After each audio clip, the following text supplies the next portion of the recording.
They are ready to go here in Morgantown for the Big 12 opener. 2-1 K-State coming into town to take on the 12th ranked West Virginia Mountaineers. They haven't played in 2 weeks. They are lathered up and ready to go. Welcome to college football on ESPN, presented by PlayStation 4. Clay Matvick and Dan Orlovsky, Paul Carcaterra will be down on the sidelines here today. It's always fun to come to Morgantown. We're going to see one of the best quarterbacks in the country today. And Will Greer's ability to have anticipation and accuracy is as good as anybody in the country. He's a fifth-year senior, 23 years old. He has a wife and daughter. In 2015, he led Florida to a 6-0 start before testing positive for a banned substance. Resurfaced here after a 1-year suspension. Great numbers last year despite a broken finger late, and he's a Heisman candidate this year. He's got a bunch of weapons to get the ball to, and if West Virginia keeps winning, he'll be in that Heisman talk all season long. Preseason All-American, Heisman hopeful, has really looked the part through the first 2 games. West Virginia did not play last week because of Hurricane Florence, so the game with NC State was canceled. We've had plenty of time to prepare for K-State, who won the toss and elected to defer.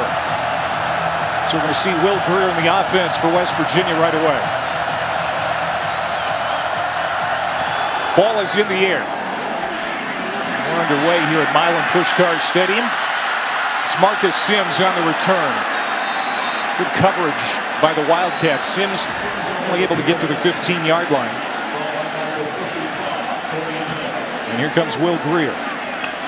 6'2", 223-pound senior out of Charlotte, North Carolina.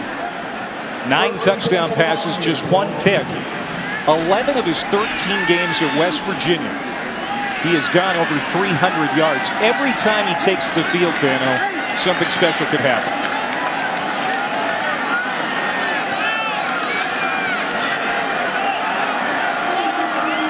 He's got Martell Petaway in the backfield with him on the first play from scrimmage. He'll roll out to his left, looking to throw on first down. He's going to take a shot. Ball hangs up, looking for David Sills, his main man, and it lands incomplete. Double coverage there. Ball a little sloppy out of the hand of Greer to start. That one didn't come out as clean as he would like. I do love the fact that they're taking a shot on first down the field to start this game. But it will be something to pay attention to. Like you mentioned, the 2 weeks off. Do they come out fresh and fast, or does it take time to get them in rhythm? And an impressive win over Tennessee in the opener. Blew out Youngstown State a couple of weeks ago. And it's been a while. Here's Gary Jennings making a catch.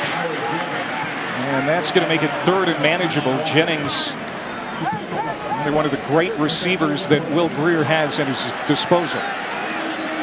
Nice job by West Virginia getting to a little bit of a stacked receiver set. They love quick game out of it.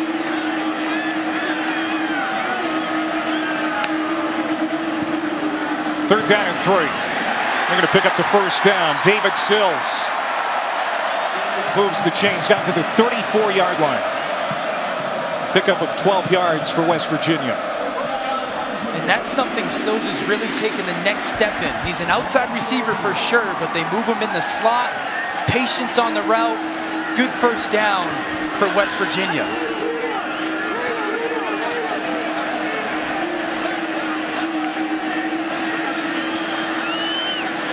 Petaway in the backfield on first down. They're going to give it to the big junior from Detroit. And he'll burrow ahead. Jordan Mitty, grad transfer from Texas State, makes the tackle from his defensive tackle spot. This is a defense that has been struggling at times here in the early parts of the season for K-State. They didn't play well against Mississippi State, but there was also some stuff that Mississippi State did scheme-wise to really take advantage of quarterback run. They didn't tackle well, so this is a good K-State D.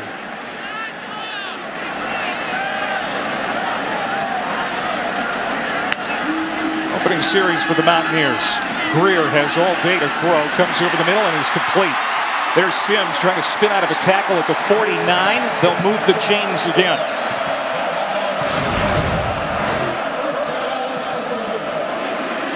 One of the things that Greer does really well is hang in the pocket, see coverages, find receivers crossing over the middle. For a guy that's not super tall, he's got great vision.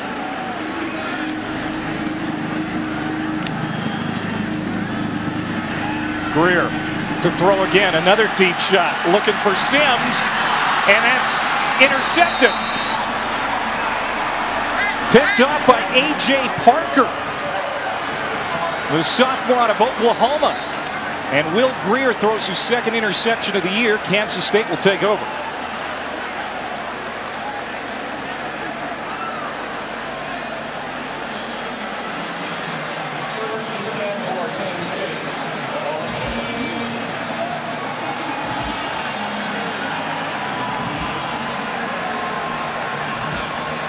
All right, Steve, thank you very much. Welcome to Morgantown, the Big 12 opener for 2-1 Kansas State and number 12 West Virginia. The first game in 2 weeks for the Mountaineers. They had their last game against NC State canceled because of Hurricane Florence, so a lot of time to get ready for this one for Will Greer and company, but he just threw an interception, and K-State takes over. From their own 6-yard line, it's Alex Barnes on the run, and it's a good one on first down. We were curious, Dan Orlovsky, how Will Greer and West Virginia would look today after so much time off, and they didn't look good on that opening drive. Some good plays. The interception looks like a miscommunication between Greer and his receiver. Beautiful play down the field by A.J. Parker for Kansas State. He's Dan Orlovsky. I'm Clay Matvick. Paul Carcaterra down on the field. Skylar Thompson, a quarterback for the Wildcats, and he gives it to Alex Barnes. So here is the interception moments ago from A.J. Parker, the sophomore cornerback out of Bartlesville, Oklahoma. It's the second time on that opening series we saw Greer float a pass. It looks like Greer's thinking you're going outside, Sims, and Sims takes it to the post. So that's something on the sidelines. He's going to go back, talk to Sims about what did you see to make sure that mistake doesn't happen again.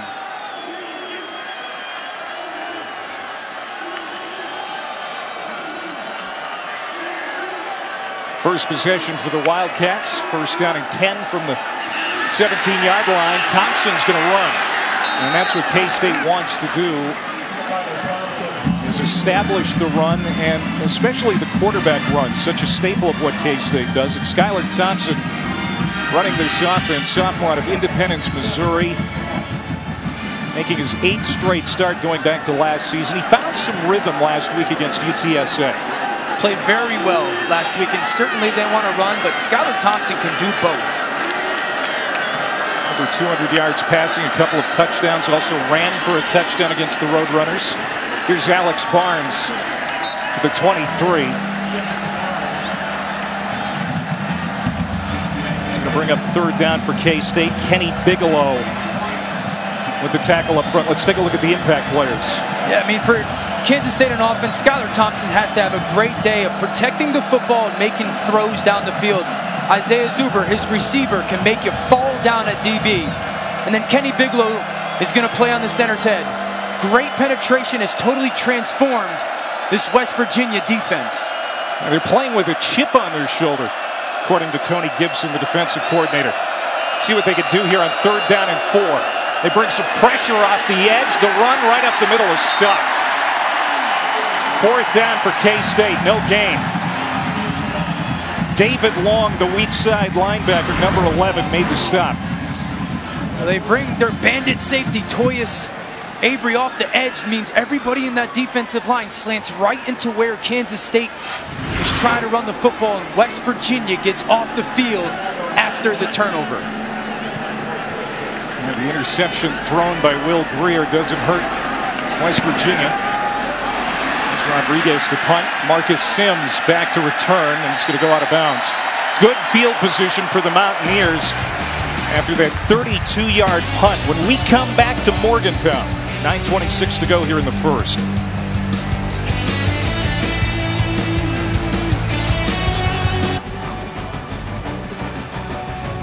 The beautiful West Virginia campus. Always love coming to Morgantown. Great fans. They got the memo today. Strike the stadium. They got the proper attire on for their section. Here's Will Greer going to the air. That's through the hands of the intended man. TJ Simmons, the Alabama transfer, lands incomplete. Will Greer, preseason All-American. He's going to be in the Heisman running, we think, right until the bitter end this year, Dan Orlovsky. If West Virginia keeps winning, there's no doubt about it. He's so many weapons. Finds his main man, David Sills, who stumbles across the midfield stripe. David Sills, one of the top receivers in the country, at 18 touchdown catches last year. It's a pickup of 5, 3rd down and 5. Sills, one of Greer's best friends, the ex-quarterback himself, but this is a big moment because West Virginia offensively has really put an emphasis on 3rd down. So how do they move David Sills around to get matchups? He's looking to that side of the field again, but this time he finds Giovanni Haskins. The big tight end, the Miami transfer, picks up 15 yards, and it's a 1st down. One of the things that David Greer impressed me with was his knowledge. Kansas State brings a quarterback blitz. He throws right into the blitz, which is what quarterbacks should do. Conversion to Haskins. Well done.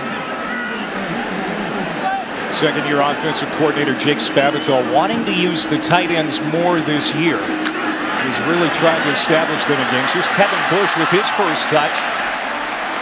Catch and run on 1st down. As West Virginia's in K-State territory for the 2nd time already today. That first series resulted in a turnover, an interception thrown by Greer, his 2nd of the year. But I love that play by offensive coordinator Jake Spavital because it's an extension of the run game. You got to do little things against this Kansas State defense really well over 4 quarters. Under 8 minutes to go here, opening quarter.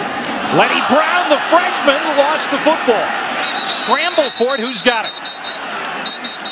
K-State does. Second West Virginia fumble recovered by the defense. First down, Kansas State. Timeout on the field. Jordan Mitty, the defensive tackle, recovers for the Cats. And Clay, this is a West Virginia team that hasn't played in 2 weeks. So it's either come out fast and firing on all cylinders, or does it take you some time to get going? A basic handoff with the true freshman at tailback. Now another turnover for West Virginia this early on, and this is what K-State wanted. No to get some turnovers, fast start. Yeah, this is the recipe for an upset on the road. Forcing turnovers. K-State -5 in turnovers coming into the game. +2 so far today. Play fake. Thompson pressured, chased, and brought down at the 16-yard line, and a penalty flag flies. Josh Norwood may be called for a horse collar here. The junior corner. Personal foul, horse collar tackle, defense number 4. The quarterback was outside of the pocket. 15-yard penalty from the previous spot. Automatic 1st down. The former Ohio State Buckeye with the mistake. That one's going to really cost West Virginia. It's the right call. He's outside of the pocket. If he was in the pocket, it'd be a different story. Norwood, a guy that West Virginia loves to blitz off the edge. Unfortunate there with the penalty.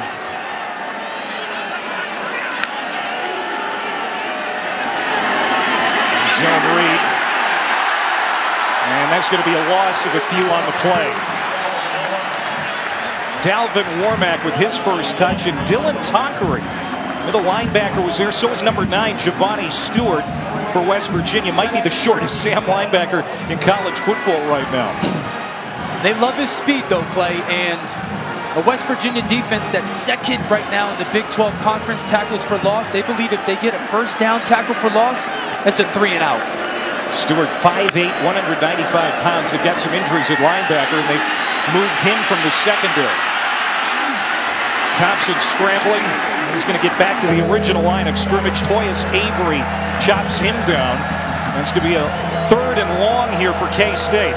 as this offense is having a hard time finding some traction early. And it goes back to that tackle for loss. Tony Gibson, their defensive coordinator, said, I'll give up some stuff structurally to get these tackles for losses because he doesn't believe anybody is going to convert a lot of 3rd and longs against this aggressive, athletic West Virginia defense. K-State just 40% on 3rd down this year.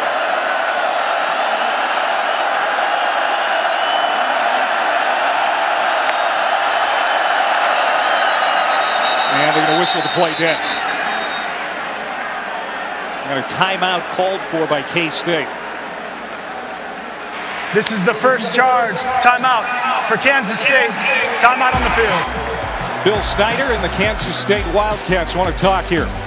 Under 6 minutes to go, opening quarter, no score in Morgantown.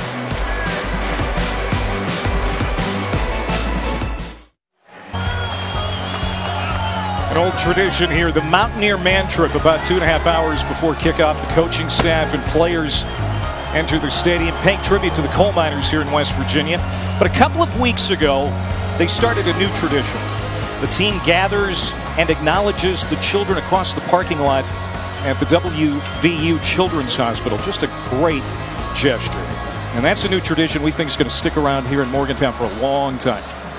Yeah, as an ex-player and a guy who's a dad, that'll pull at your heartstrings. Really awesome by West Virginia and their whole community, what they're doing over there at WVU.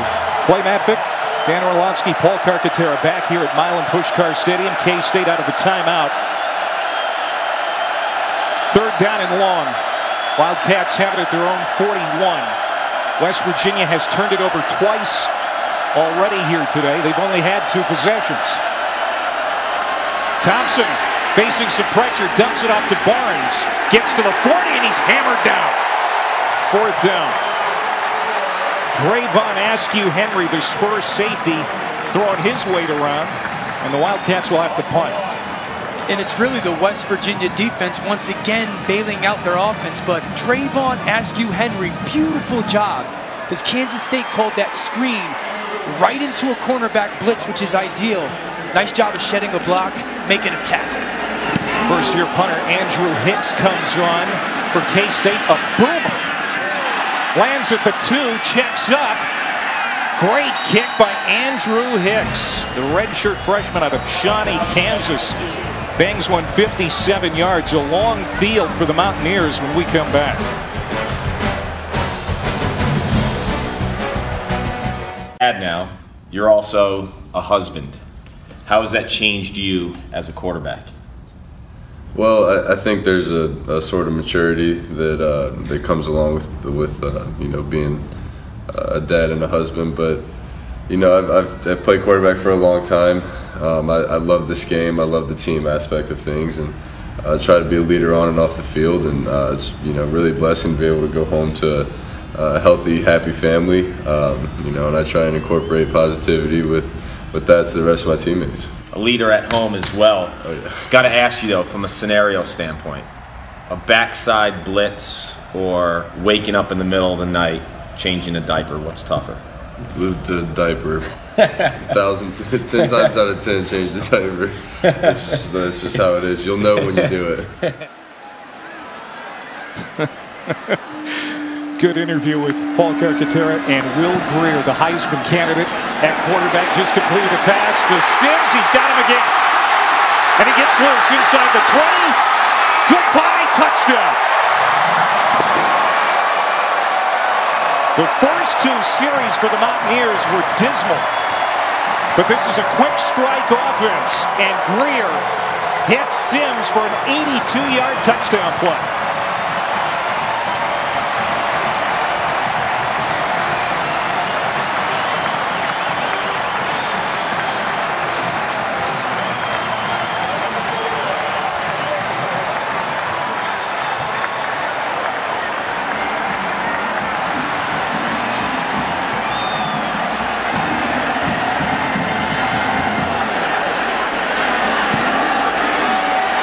Here's Evan Staley with the extra point, and it's 7-0 Mountaineers.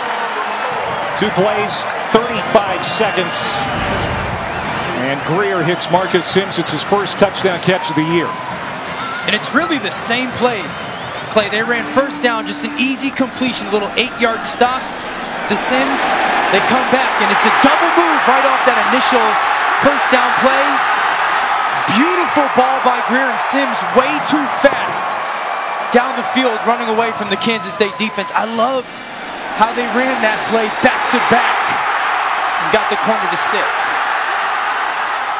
A.J. Parker playing DB for Kansas State saw one thing on first down. Second down, come back, see the same exact thing with just a little bit of a wrinkle. Well done by their offensive coordinator, Jake Spavital. On the first series, Greer threw a pick. Second series, Letty Brown put it on the turf. 2 series, 2 turnovers. But on series number 3, a little magic. Greer 82 yards to Sims. PlayStation Player Index. Closer look at Will Greer, the senior from Charlotte, North Carolina. Of course, started his career at Florida. 11 of his 13 games before today here at West Virginia, he's gone for over 300 yards. Yeah, that's a ridiculous stat that he's played that well, that early on. And they ask him to do a lot at the line of scrimmage, making checks in their run game, changing their protections. He said the thing that he's done next level is understand matchups with receivers. We saw it right there with Marcus Sims. And we listened to the Paul Carcaterra interview. He's got a lot of layers. He's a family man, wife and daughter. He's shown a lot of maturity here in recent years. It's helped him on the field. It's helped the whole team. That maturity has spread throughout their whole football team. And it's a reason why West Virginia is going to be in this conversation moving forward. Evan Staley, the kickoff. Isaiah Zuber and Duke Shelley to return. And it'll be Shelley stepping out of bounds near the 10-yard line. And let's go to Adnan Burke with an update.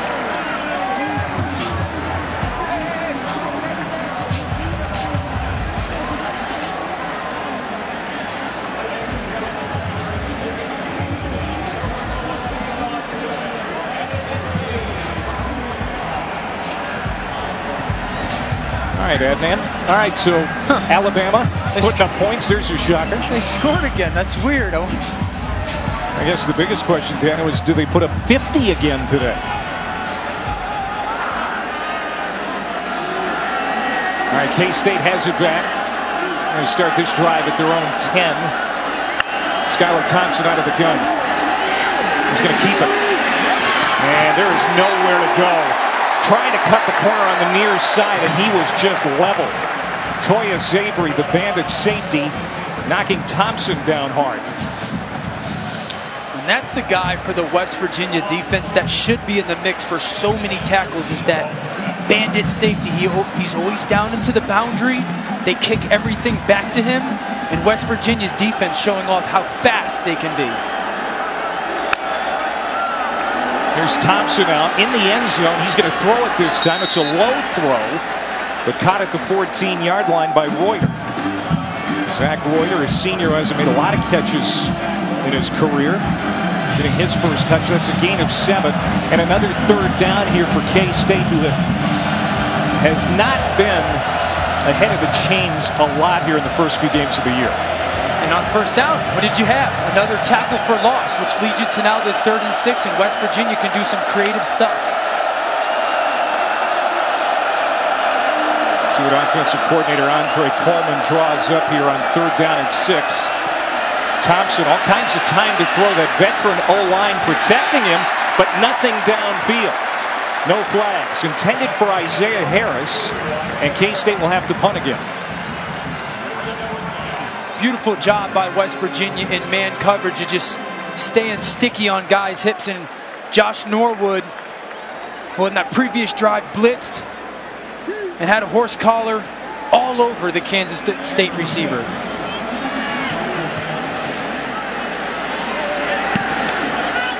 Second straight 3 and out for K-State. This is Andrew Hicks, another boomer, backing Sims off, but now gets loose to the middle of the field, slides down short of the 50. Will Greer will have a short field again. Tonight on ABC, we're going to have a top 20 matchup between number 7 Stanford, number 20 Oregon in Eugene. Autzen Stadium should be rocking tonight. Cardinal head coach David Shaw expects Heisman hopeful Bryce Love back for this huge Pac-12 North matchup.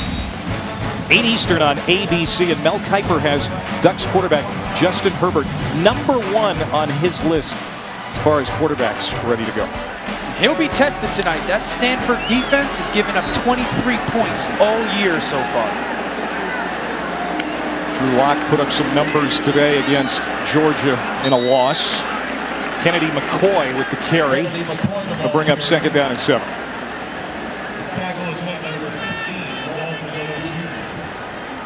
Jake Spavital, offensive coordinator Jake Spavital, and then you have Will Greer at quarterback, and then David Sills. He's so active with this wide receiver group on the sidelines between possessions. Remember, he was a quarterback himself too, Clay. Yeah, great communication on this offensive unit, no doubt. McCoy on this run. And Will Greer is a coach's son. His dad coached him in high school. Spav is a coach's son. His dad coached him in high school and still is a high school coach. They seem to know how to speak the language.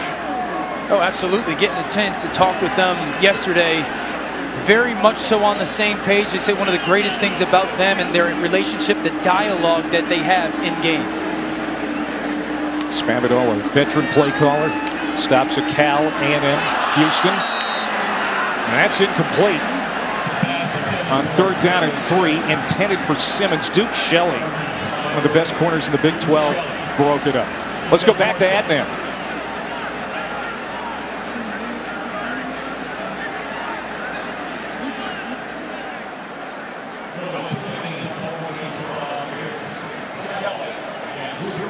Number 21 for Kansas State is now number 4. All right, Adnan. Boy, that Ohio State offense with Dwayne Haskins at quarterback, it's like they've got new life, a different spirit on that side of the ball. They're no longer one-dimensional. He's brought a pass game to that offense. First punt for Billy Kinney of West Virginia. And Shelley on the fair catch. K-State will have it at the 13-yard line. You can stream college football all season long on ESPN+, so start your free trial today by downloading the ESPN app or visiting ESPNplus.com. Maybe the best bargain in sports, $4.99 a month. I mean, you can't afford not to. All right, here's our Wendy's fresh look at the games we've got coming your way tonight. Florida, Tennessee on ESPN. Mississippi State, Kentucky on the Deuce. We talked about Stanford, Oregon on ABC. And Pac-12 After Dark, Arizona State and number 10 Washington on ESPN. Some great games on this college football Saturday. Clay Matvick, Dan Orlovsky, Paul Carcaterra here in Morgantown. Thompson in trouble, able to get rid of it to Zuber. He catches it at the 15, and then it's taken off his cleats by Akeem Bailey.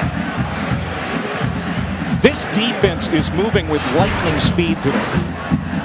It's one of the things that they teach their guys. Play fast and be in space. Dylan Tonkery, their middle linebacker, creating pressure.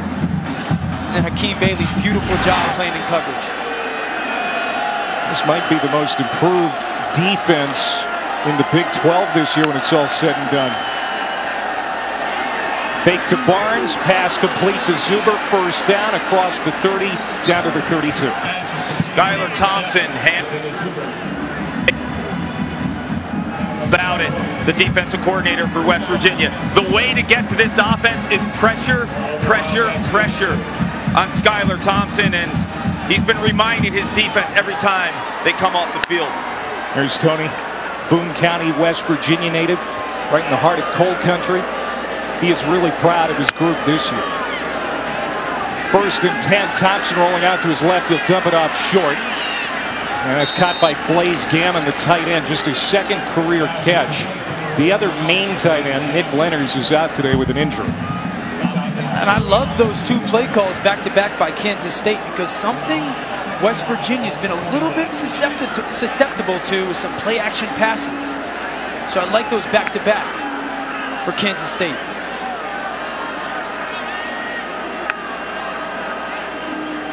Second and short. A very powerful Barnes will pick up the first down. Third in the Big 12 in rushing, 76 yards per game. He's going to do most of the heavy lifting today in that K-State run game. But we talked about it before, Dan. You always got to be wary of the quarterback taking off when you play K-State. And that's something that Tony Gibson for West Virginia, their coordinator, has to be aware of, because that pressure sounds great. But if that quarterback run game for Kansas State finds a crease, Skylar Thompson can run. Let's see if they get another snap off. And they will not. So we have one touchdown in the first 15 minutes. It's a big strike touchdown from the Heisman hopeful, Will Greer. He finds Marcus Sims on an 82-yard connection. 7-0 Mountaineers after one.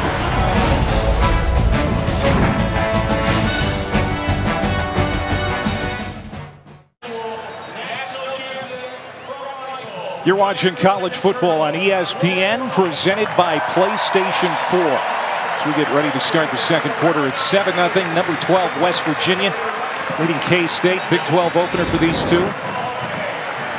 When these teams get together, these games seem to be close. The last four decided by 6 points or less. And West Virginia has won the last two, including last year in Manhattan, despite 4 first-half turnovers for West Virginia, and they didn't score any points after the half.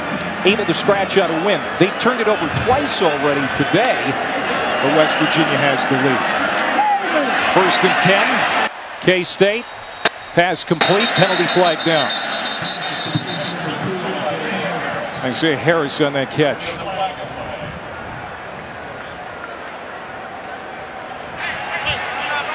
Personal foul. Illegal hands to the face. Offense, number 61. 15-yard penalty from the previous spot. It's first down. The player whose helmet was removed does not have to go out of the game due to the foul. It's a veteran O-line for K-State. Abdul Beecham, the senior right guard, with the mistake here. And like you mentioned, a veteran offensive line, but not playing that great right now. Credit to West Virginia. The penetration is what forces this. They are so fast and explosive upfield as a defensive line right now. Sometimes offensive linemen have to find a way to get hands-on. They returned everybody up front. 129 career starts entering play today. That is caught by Zuber at the 43. He has been the best player for this K-State offense here the first few weeks. Gets back close to the original line of scrimmage. It'll be second down at about 12. Really just a beautiful throw by Skylar Thompson, because David Long, the weak linebacker for West Virginia, is dropping underneath that. Almost there, but another play-action pass completed for Kansas State.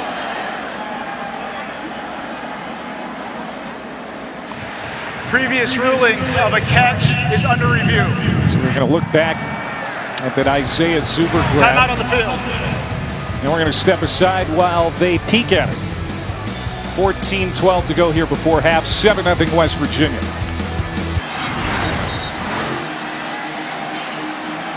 Now the play is going to stand Isaiah Zuber. The play ruled a catch. Replay official today, Don Capral.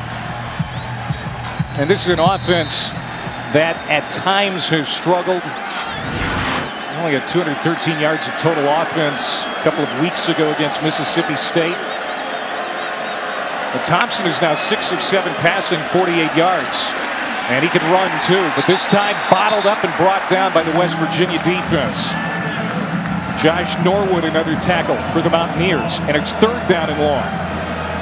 There's a tackle for loss for the West Virginia defense. Norwood doing a nice job of coming off in coverage. And now in 3rd down, Tony Gibson gets to get a little creative with some secondary blitzes. That's their 3rd tackle for loss today for the Mountaineers. They've got 24 of those on the year.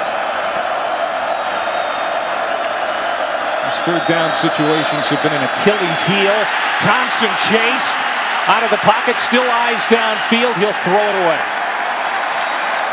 And the punter for the Wildcats getting a workout today.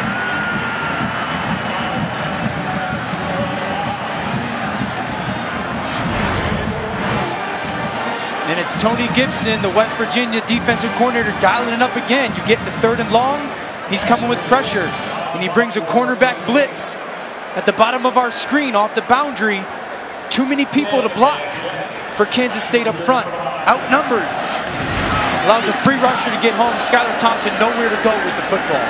4th punt for Hicks. And he drops it at the 21-yard line. The penalty really hurt K-State on that last drive.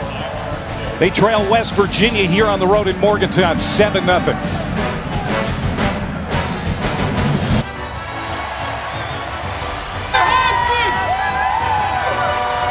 John Denver's Country Road should be playing under those shots. Well, this season, Taco Bell is celebrating student sections and passionate fans like these by awarding the best student section of the year. The West Virginia Mountaineer student section already on the national watch list. Go to ESPN.com/Taco Bell to see how your school can compete. Clay Matvick, Dan Orlovsky, Paul Carcaterra here in Morgantown. West Virginia has the football back, and it's Martell Pettaway, one of the 4 running backs that the Mountaineers are going to use this year. The only one we won't see today, Alex Sinkfield, out with a high ankle sprain. 2nd down and 7. Will Greer 8 for 12, 154 yards, a touchdown, and an interception thrown for the Heisman hopeful. He'll hand off. It's Pettaway again. Tries to get to the 30. He stops just short of there. It'll be a couple of yards short of the 1st down. 3rd down coming up. But this is why those 1st and 2nd down positive carries matter, because now you're in 3rd and 3 if you're West Virginia. And Will Greer's got 4 weapons that he can just stand over the defense and say, if you're going to play me in man, which a lot of teams do on 3rd and short, you got really good options to get the ball to. He's got 2 receivers to either side. Coming up on 12 minutes to go before halftime. Greer looks to his left, throws. The slant route is complete. Caught at the 40 by Sims. He has been their best receiver today. That's another 10-yard pickup. A.J. Parker made the tackle. They'll move the sticks.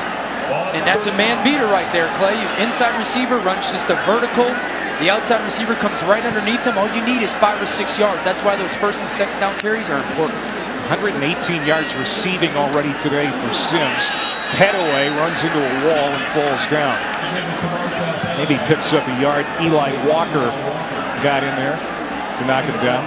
The 2nd straight start at strong safety for K-State. Denzel Goolsby is out with an undisclosed injury. Pretty good shot right there by Eli Walker. Plays like that remind me I was very thankful to have played quarterback.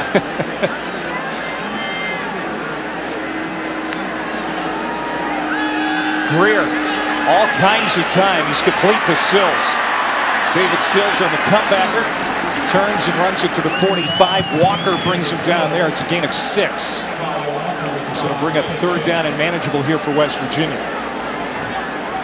Kansas State and their defensive coordinator, Blake Seiler, might have to start thinking about bringing some pressure because the 4-man rush. Out on the field for injury. Not enough to get home on Will Greer.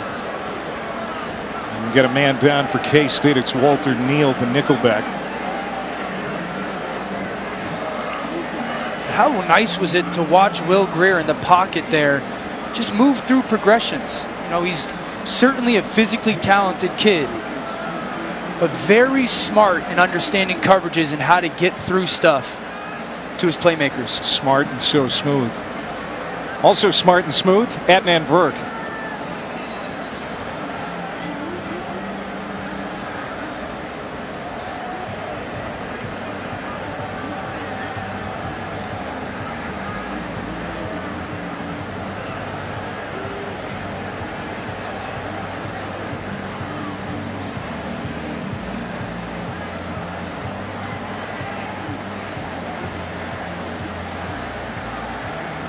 All right, Adnan, thank you. So Tua is everybody's Heisman front runner.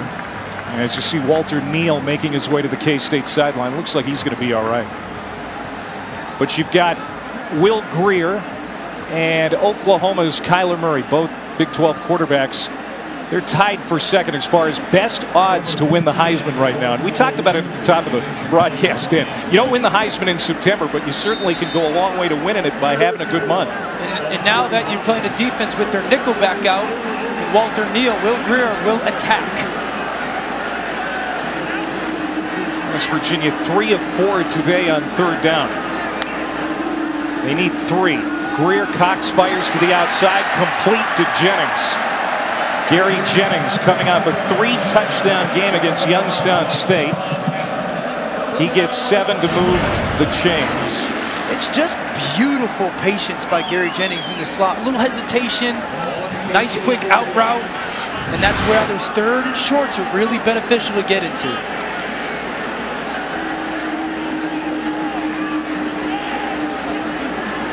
Back in Wildcats territory.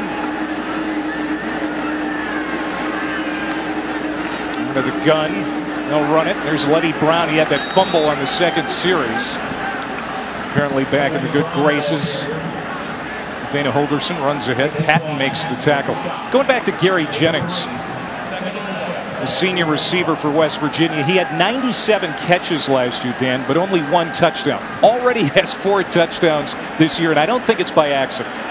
It's just product of offense, right? You got a bunch of good players. Sometimes you get tackled inside the 5. There's just so much distribution within this offense. He's already started to get his. Yeah, Will Grier making a little extra effort to find Jennings. Looking for a receiver here. He finds his buddy Sills. David Sills steps out of bounds after a first down. Pick up a gain of 9 to the 36-yard line. How about this offensive line providing protection for Will Grier? And I said it before, he's not just a thrower, playing quarterback, great feet within the pocket, moving around and finding Sills in a soft zone. That's the stuff that the NFL scouts have been noticing. Brown burrows ahead to 32. Patton and Durham combine on the stop for K-State. And he really is, Will Grier really is a better athlete than people give him credit for. When you watch tape on him, the pocket presence, the ability to move in a small space stands out. The quarterback has won the Heisman 8 of the last 10 years. Certainly looks like that's going to be the case again this year. Grier hoping to be in New York at the end of the season. Hubert makes the stop on Brown, and we'll get another third down situation for the West Virginia Mountaineers.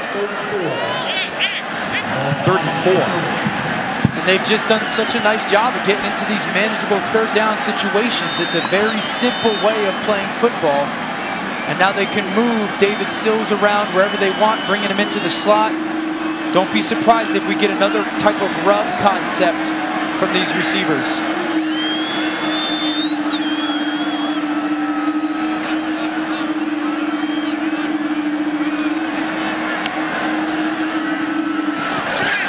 Sliding up in the pocket, Grier gets in trouble, and down he goes.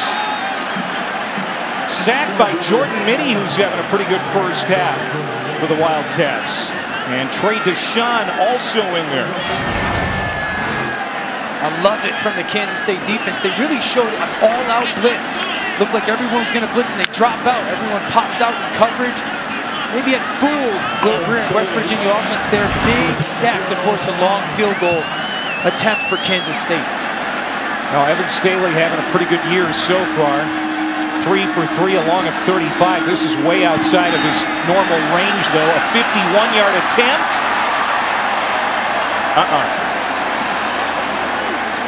Evan Staley, whose career long up to now 36 yards, tries from 51.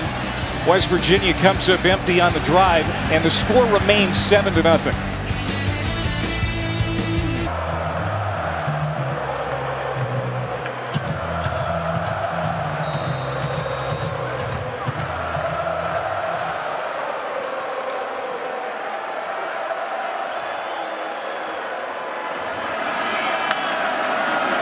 All right, Adnan, thank you very much. K-State has the ball back, and Skylar Thompson is complete on first down.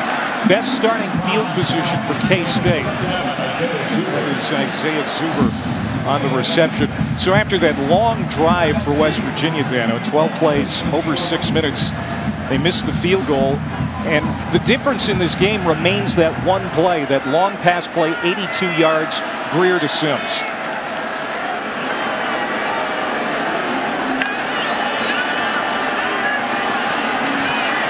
Dalvin Warmack, and it looks like he's going to be short of the first down. Third down coming up, down to Paul. Skylar Thompson was just on the phone with his calming presence, who's Colin Klein, now the co-offensive coordinator. Klein, the 2012 Heisman Trophy finalist, was a GA and recruited Thompson. The first 2 weeks of the season, gentlemen, he was down on the field, but now he's back in the booth where he was last year as the quarterback's coach. He's Skylar's eyes from up top, and the two have a wonderful relationship. Thompson playing in that same exact offense that Klein once did. What a great resource for Skylar Thompson, the young quarterback. Huge. I mean, he can see things and attest to things that nobody else in the program can. And Thompson, This is the second charge. it's time to talk about this next move. They haven't completed a conversion on third down yet, and they trail by a touchdown.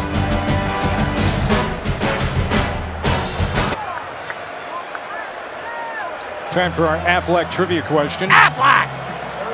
Bill Snyder's first season at K-State was 1989. The question, where was Dana Holgerson in 1989? Something to think about. Got a couple answers. Alex Barnes in the backfield at Skylar Thompson trying to pick up the first down himself. See if they'll move the chains. K-State hasn't converted a third down yet today. I mean, I know you love your offensive line, but I'm gonna have to measure. run quarterback sneak right at Kenny Bigelow, who is a transfer over to West Virginia from USC at 310 pounds or so. As a quarterback, I said, Coach, can we get something different in here? Bigelow has been terrific for West Virginia. And they didn't get it. About an inch short. And now we'll see what Bill Snyder decides to do. K-State now 0 for 5 on third down. It almost looked like Skylar Thompson waited when he got the snap, didn't go forward. That's, as a quarterback, you really got to almost anticipate catching that snap and leaning at the same time. That's the difference between that inch or two for Kansas State. There have been so many offensive inconsistencies this year for K-State, but the biggest one probably has been third down. Alex Barnes in the backfield. Thompson sneaks up under center. As this crowd comes pouring down on Thompson. Well, option pitch, hit the backfield, and down goes Barnes. Giovanni Stewart and Dylan Tonkery. They combine on another tackle for loss.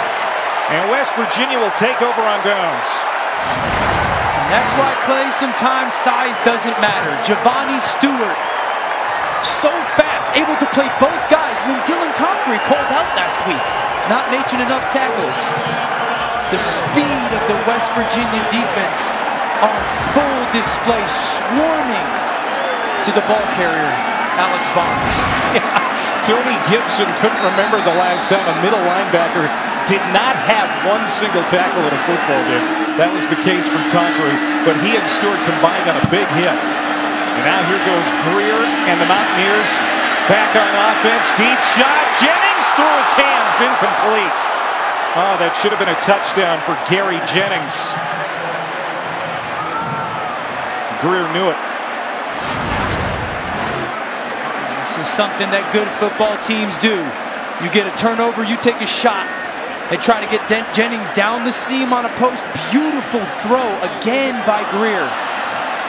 Uncharacteristic of Gary Jennings, and Will Greer not happy. Not happy with the drop.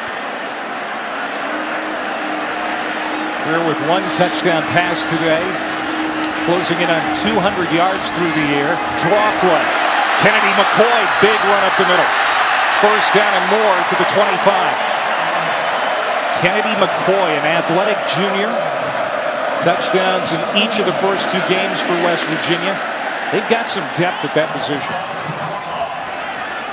It's a big emphasis for their team. Again, everyone knows the weapons that Will Greer and his receivers are, but this run game is going to be something that allows this team to really contest for a conference championship. And go back to McCoy. Find some room on the left side. It's going to be close to another first down for McCoy. Last year, Justin Crawford was a 1,000-yard rusher. This year, it's been by committee in the backfield. Knocking on the door in the red zone. And it has been a playground through the first couple of games for Dana Holgerson's squad.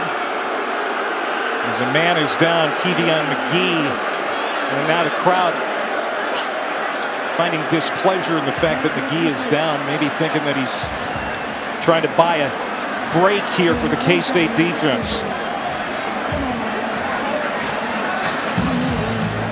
Now, Dana Holgerson always fired up. He admittedly has a Red Bull addiction. And they give it to the running back. McCoy again, who streaks free to the pylon. Did he get in? Well, they're going to mark him out. Early on the field, About the 1-yard runner line. was out of bounds before the ball broke the plane to the goal line. First down. This West Virginia run game starting to get going. The left side of the offensive line completely collapses Kansas State. They get a couple pullers to get McCoy on the edge. Then big time effort just short of the goal line. Great play by Patton, junior college All-American last year. Watch out for David Sills, bottom bar screen and one-on-one. McCoy in the backfield to the right of Greer. And we're going to get a timeout, West Virginia. Prior to the snap, delay of game, offense, 5-yard penalty.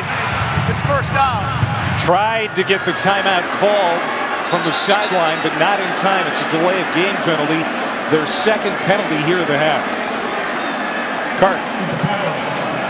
Dana Holgerson is upset, and he should be, because I'm about 5 feet from him, and he ran down the sideline, and he called that timeout Prior to the play clock expiring, an official saw the coach call timeout.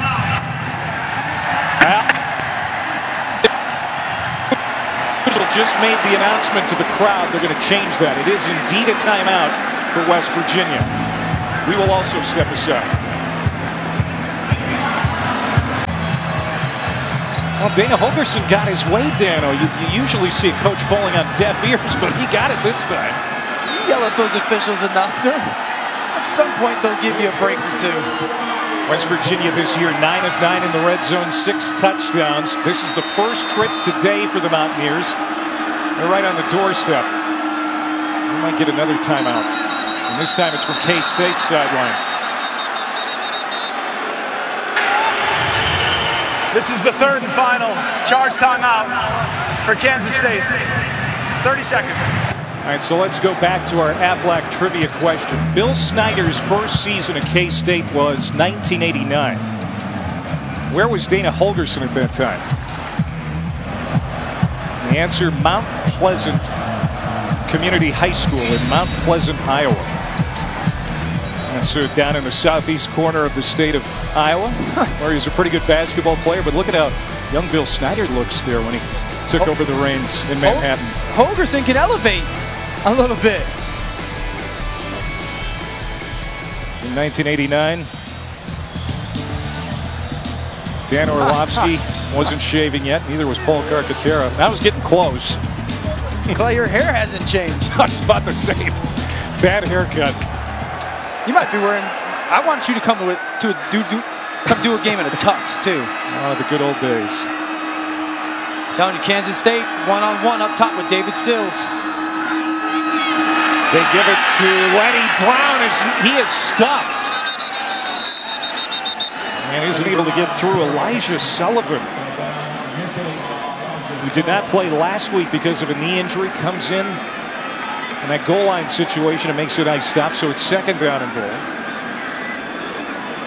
as we go under 3 minutes before half. I love this formation right now by West Virginia. Use the whole field, put Sills down by himself, and if you like it, take it. High snap. Greer has to chase. Now has to improvise to the end zone. Incomplete. Trevon Wesco, the tight end, couldn't haul it in, and it'll be 3rd down. Jake Spavital in his background has worked with Johnny Manziel before. Well, Greer with the little Johnny Manziel play here. Beautiful job of catching a bounce and just being ready to make a play. Should have been a touchdown. Now 3rd and goal against the Kansas State defense that makes you earn every single point. Center has been a trouble spot for West Virginia. They've rotated a couple of guys there. That snap went high, but here they get it in. Touchdown Mountaineers, it's David Sills. His 3rd touchdown catch of the year.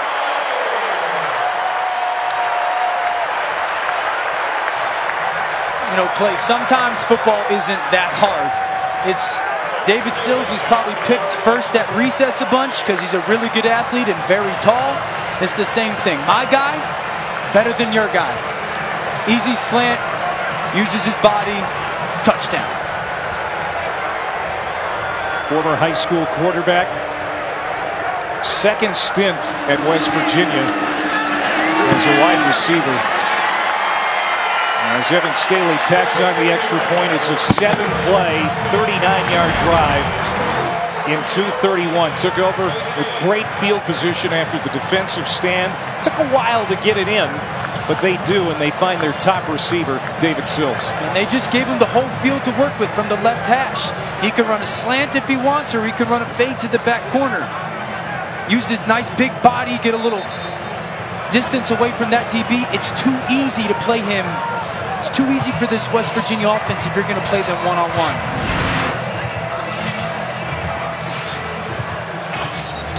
Last year, 18 touchdowns for David Sills. That was #1 in the FBS.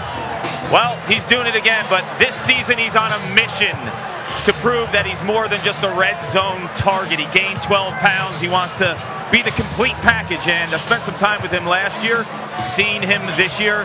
He has a full year, a full off season for the first time being a complete wide receiver. I love this kid. Kark, he may be the best wide receiver option mismatch in all of college football right now. He and I have something in common. You and David Sills? Yeah, I also gained 12 pounds this offseason. Yours wasn't to beat man-to-man coverage. So what is the future for him? NFL? He certainly has an NFL future. Very tall, athletic, smart, understands football, great hands. There's always places for guys like that in the NFL. Isaiah Zuber from the 4-yard line for K-State. He gets across the 20, takes a shot down at the 22. And let's go to Adnan in the studio.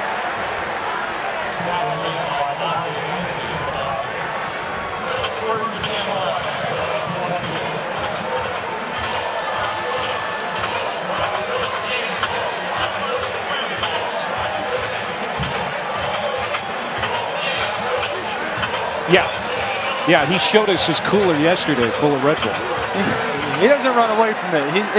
It's a badge of honor for Dana Holgorsen. Bill Snyder's got a fast food addiction. Holgorsen's got a Red Bull addiction. So K-State down a couple of touchdowns now. This is Barnes, and he's going to get 6. You're talking about wide receivers.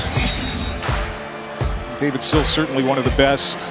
And here are your top quarterback wide receiver duos.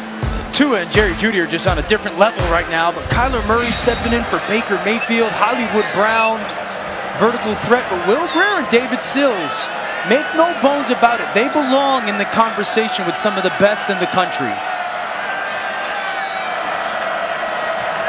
K-State down a couple of touchdowns.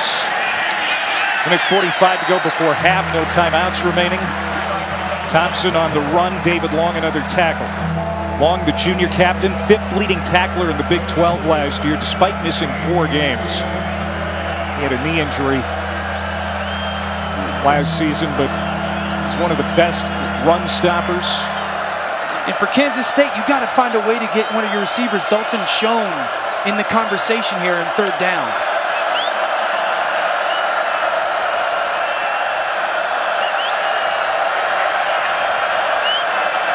Play action. Thompson to the outside, incomplete. Well covered. Intended for Zuber, but Norwood was all over him. Clock stops with 1 minute and 5 seconds to go before half, and it's 4th down. And now West Virginia is going to get the ball back with plenty of time and a couple of timeouts to work with. Kansas State 0 for 6 on 3rd down right now. West Virginia shaking off that rusty start. And this could be a huge back-breaking touchdown before half. Just 77 yards of total offense for K-State.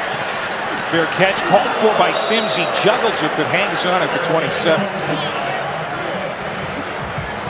Tonight on ABC, we're going to have a top 20 battle. Stanford and Oregon. Bryce Love, he is going to be back tonight. He's also on that Heisman watch list for Stanford. 8 o'clock Eastern on ABC and live on the ESPN app, so you can watch anywhere. And Bryce Love has had an atypical start to his season after such a great year last year. He'll get going. I mean, a huge test tonight. Oregon's defense gives up about 2 yards per carry. He'll get going. This kid's a really, really special player. Let's see what the Heisman hopeful we have in this game could do here in a little bit of time. He's complete on his first pass to T.J. Simmons on this drive. Pickup of 12 and a 1st down. Simmons, the Alabama transfer. There's something special about Will Greer in the pocket. Just be able to just bounce, stay balanced, and get some completions. Out of the shotgun, throws to the outside, finds Simmons again. Boy, there is some chemistry developing between those two guys. 40 seconds to go. If you're West Virginia, this is the benefit of having Will Greer. So composed, so mature, can run 2-minute drills in his sleep. McCoy in the backfield.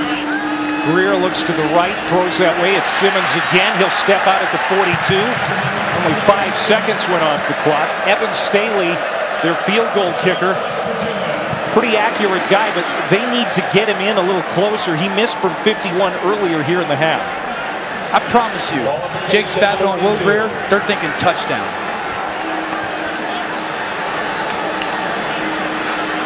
And play action.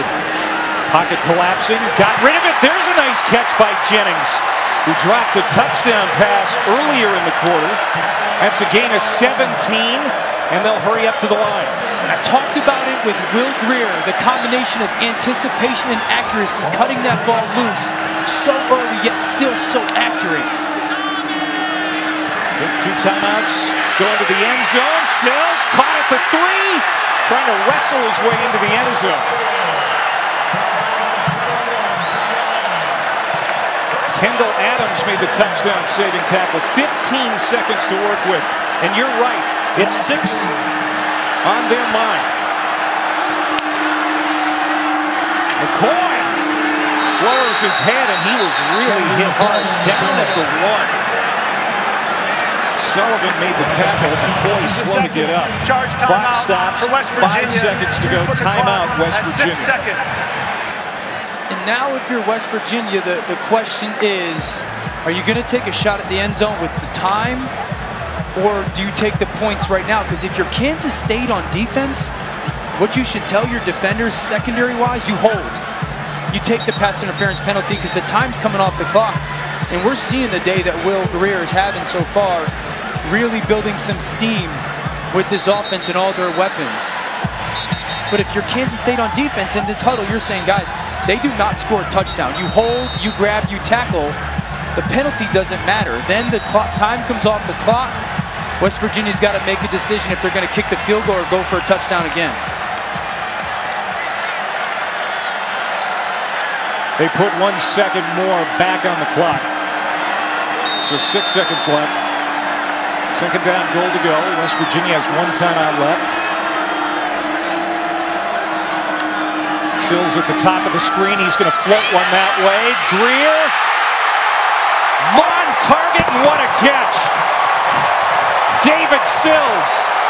His second touchdown grab. And he just mossed A.J. Parker. Is that what you're saying, Dano?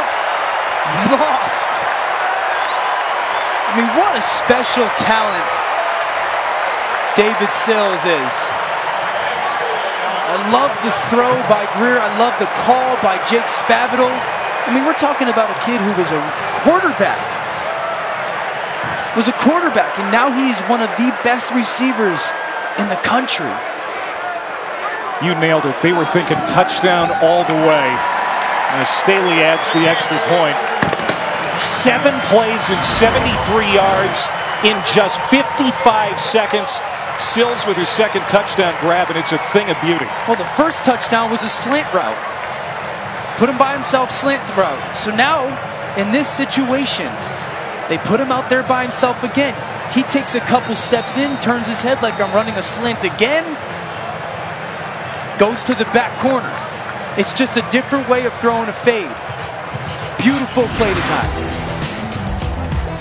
So a former high school quarterback, West Virginia made him a wide receiver in 2015, but he really wanted to play quarterback. So he went to JUCO in California, had some modest success there in 2016, but Dana saw something in him that was special as a wide receiver, recruited him back to Morgantown, and the rest is history. And I keep referencing how tall he is. He's not just a tall receiver. He can run routes. He understands body leverage, great hands, very smart. And Will Greer has talked about how important he is having that quarterback background, that he's impacted all the receivers on their team to get everybody to truly understand this offense. And that's how you score 21 points and a half against a good defense. First half is over, and it didn't start well for West Virginia. They turned it over on their first 2 possessions, but they've got a 21-0 lead at the half. West Virginia will have the football to start the second half as well. And there you see Dana Holgorsen, 43-6 when leading at the break. Coming up, Adnan, Joey, and Jim with the Lexus halftime report.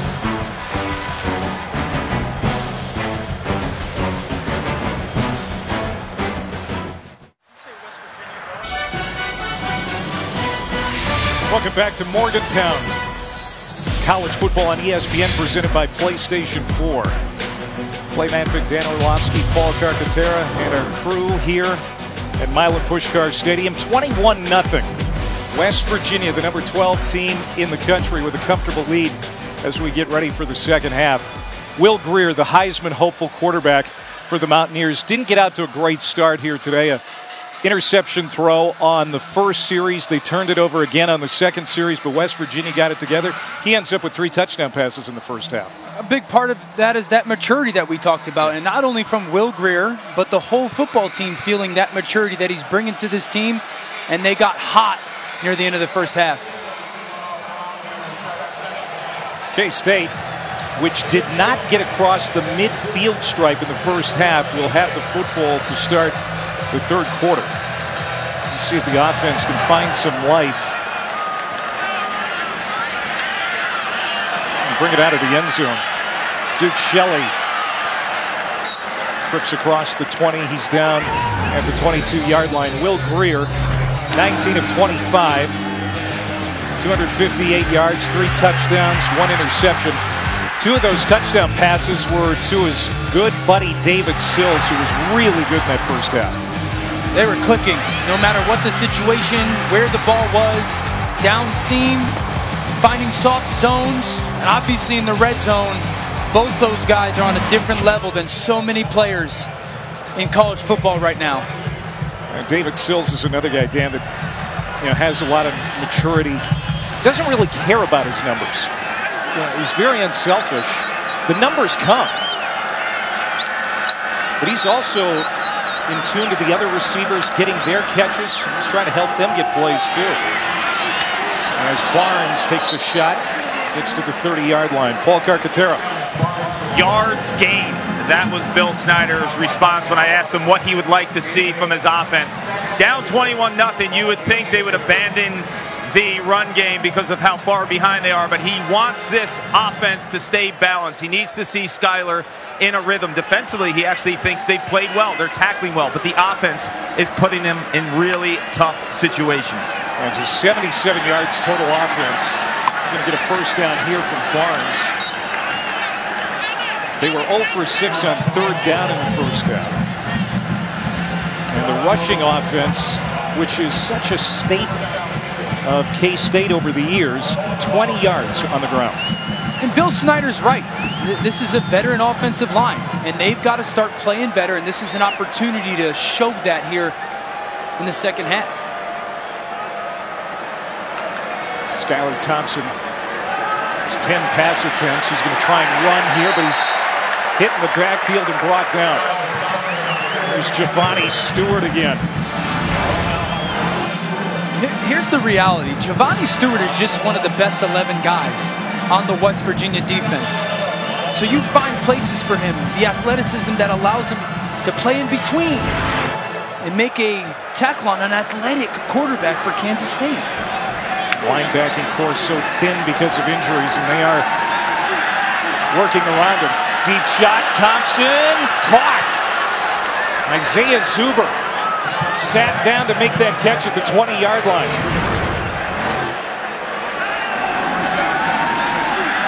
Here's another play-action pass for Kansas State. Zuber probably supposed to be running a post, just throws his hands up. He sees the safety leave, throws his hand up, letting his quarterback know, I'm going deep, I'm changing my route. Good job by Skylar Thompson seeing him.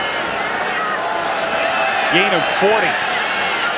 And more of the same on the ground for K-State as Jabril Robinson, the grad transfer from Clemson, wraps up Thompson. This is the first time in West Virginia territory today for the Wildcats.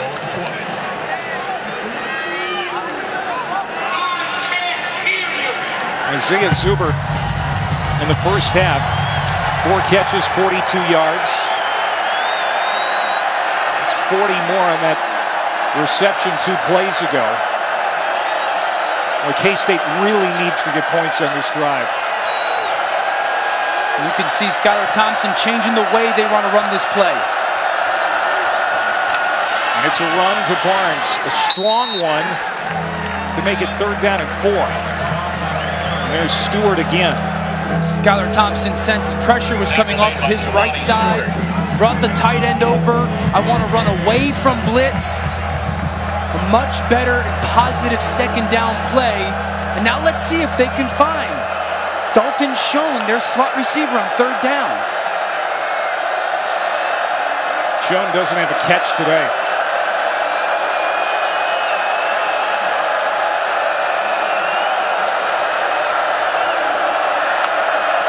Third and 4. Thompson rolling Schoen's way, but he'll find Zuber again for the first down. First 3rd down conversion today for the Cats. They were 0 for their first 6. Just a nice job of just moving the pocket a little bit for Skylar Thompson, and then Isaiah Zuber's got such vertical speed that you're able to just get that corner to soften up. Nice cushion there. Right now, huge opening drive to start this second half for Kansas State offense. The longest drive of the day. Here's play number 8. Play fake. Thompson. Oh, that might have been tipped. Could have been picked off, too, by Derek Pitts. With 3 pass breakups 2 weeks ago. A penalty flag on the field. I think they're looking at PI, but that ball was tipped. So the contact on that receiver shouldn't matter. Yeah, Pitts got a finger on it.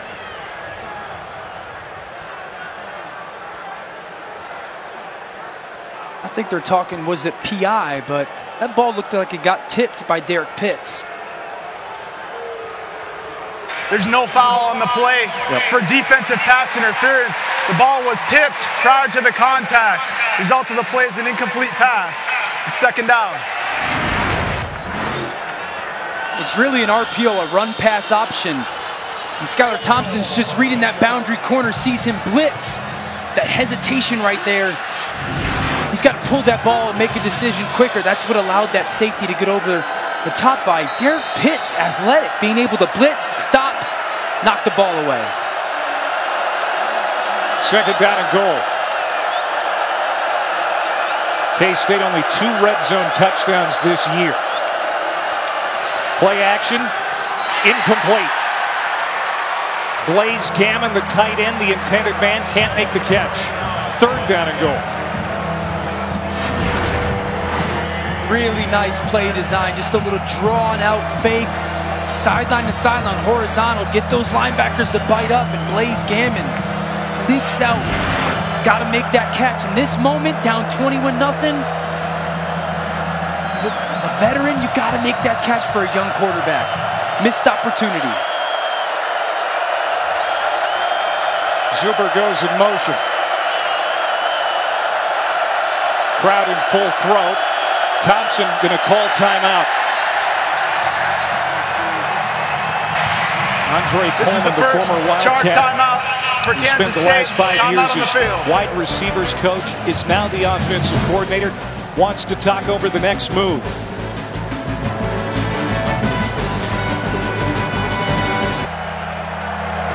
Out of the K-State timeout, Andre Coleman, the new offensive coordinator. They would love to get any kind of points, but they really want a touchdown down. This is 4-down territory right now if you get any positive play. Third down, goal to go. Ball at the 8. And he should see man-to-man coverage right now. West Virginia's now made a check. What does Skylar Thompson do? Tony Gibson, does he dial up a blitz? Here comes some pressure. Picked up to the end zone. Incomplete. Zach Reuter, the senior out of Columbia, Missouri, couldn't make the catch in the back of the end zone, and it's fourth down. West Virginia plays zone, and Kansas State not built to come back. Beautiful drive, and then 2 drop touchdowns by sure-handed veterans for this offense. Skylar Thompson knows how big those plays are to try to get back in a game against the team that can score at will.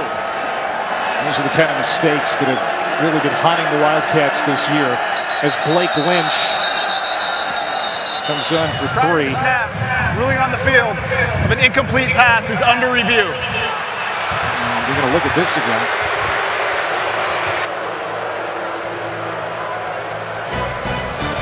Well, they're going to take another look at Reuter's catch attempt in the back of the end zone. We'll tell you how it turns out on the other side of this break.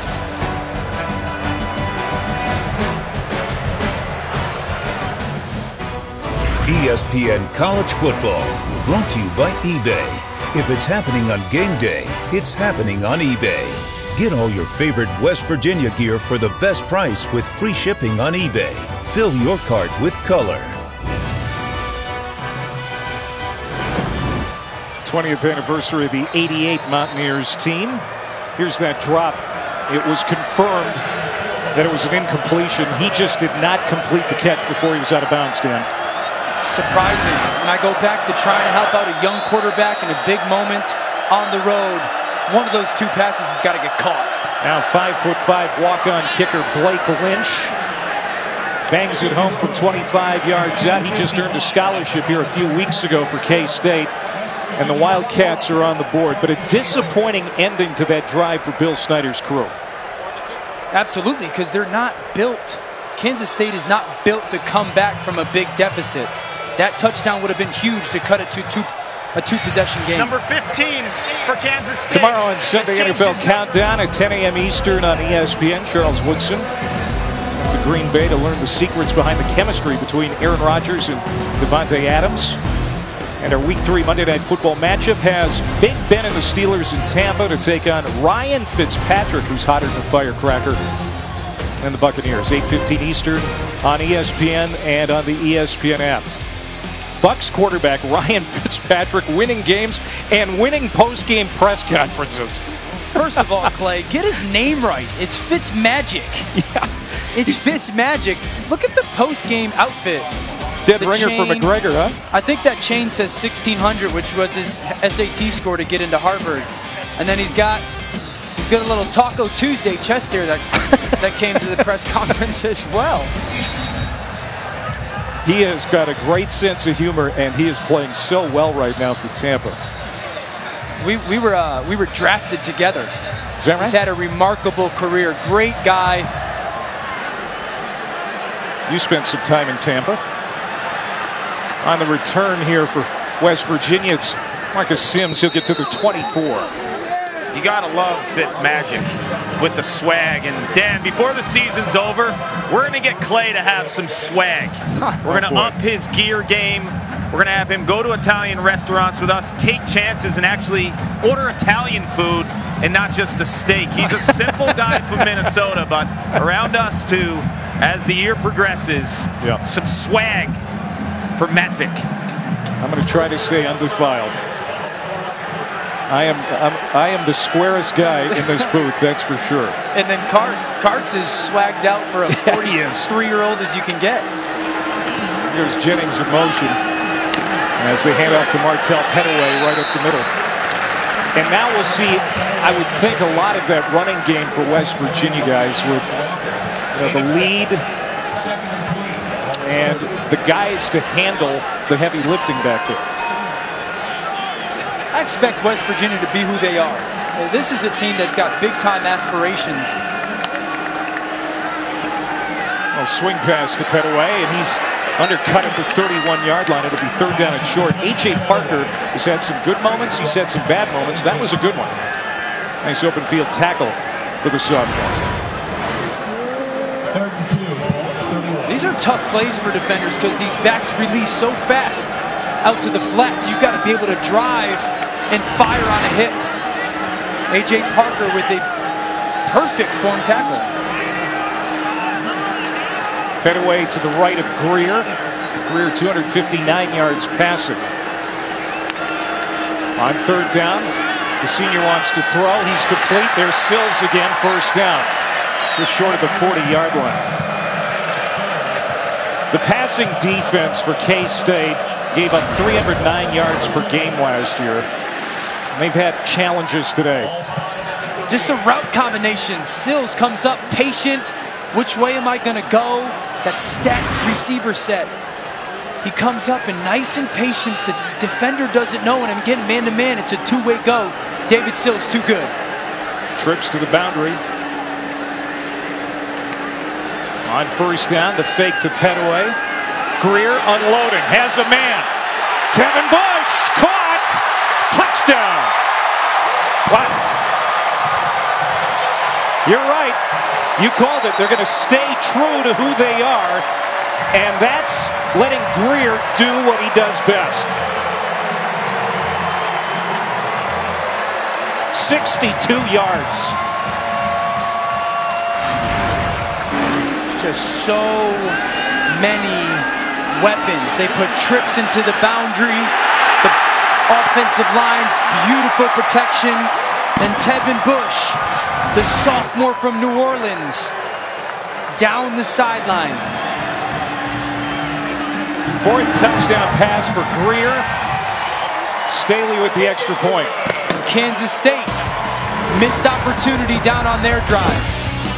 West Virginia gets the ball back, capitalizes, and their Heisman Trophy candidate quarterback strikes again as West Virginia starts to pile it on this Kansas State football team with all of their downfield weapons.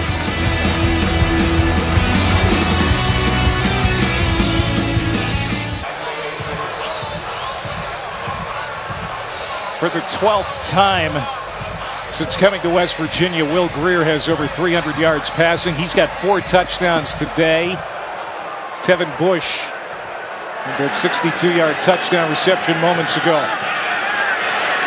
As West Virginia's piling on K-State now, Zuber is cut down at the 17-yard line. And they just put the bunch into the boundary. The outside receiver up top is going to run kind of a lazy in route. And we'll see the corner at the top of our screen for Kansas State drive on that in route. And it singles up Tevin Bush to run a wheel route on that nickel defender, A.J. Parker, who's in basically man-to-man coverage because of that defense. Beautiful play design by Jake Spavital of using a receiver as a decoy in a way, getting a corner to drive to vacate his area, opening up the whole sideline. Will Greer, 4 touchdowns already, trying to chase down Mackenzie Milton for UCF, who had 6 last night. Spav has so many weapons at his disposal, and Greer finds him. Justin Silman is going to get his first carry for K-State. West Virginia says the ball came out, and it did. Turnover, Wildcats, their first today. Recovered by the defense. Reese Donahue, the defensive end, on the recovery for the Mountaineers. Listen, this is an absolutely explosive West Virginia offense. But this defense made it very clear to us yesterday, Clay, we matter too. We're good too. And this is going to be such a big part of this team moving forward. Yeah, Tony Gibson, there he is, the defensive coordinator. He said, my guys have a chip on their shoulder. We knew this offseason that we were not good last year. In fact, 107th in the country in total defense. And they have been using that to galvanize the unit this year. We can be better. We've got talent to be better. And so far in 2018, they have been. They've just been so athletic. Sideline to sideline shooting gaps that we saw right there from linebacker David Long. And they talked about Tony Gibson, their defensive coordinator, how real he is, how much he cares about them, how tough he coaches them.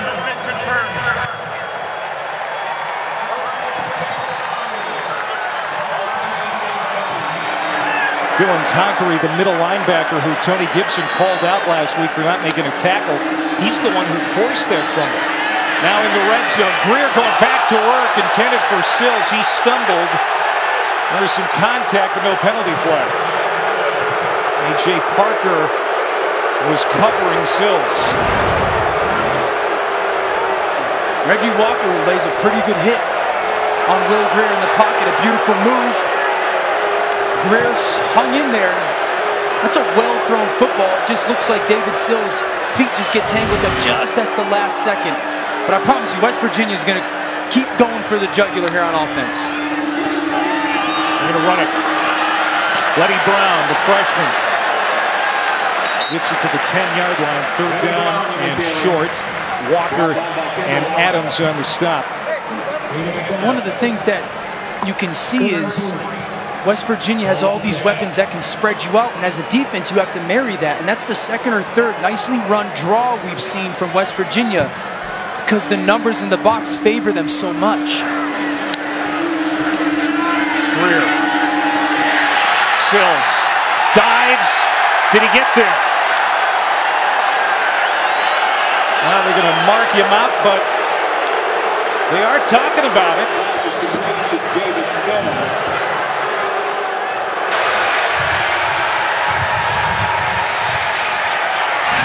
Ruling on the field, the runner was out of bounds at the 1-yard line. It's first out. It's that same stacked set. Sills comes up super patient, can break either way. Looks like his right foot stepped out of bounds just before he stretches out. But don't worry, we're coming back to you. 3 quick strike scoring drives already today. Under a minute 45. This could be another one. Greer. Sills, his 3rd touchdown catch of the day.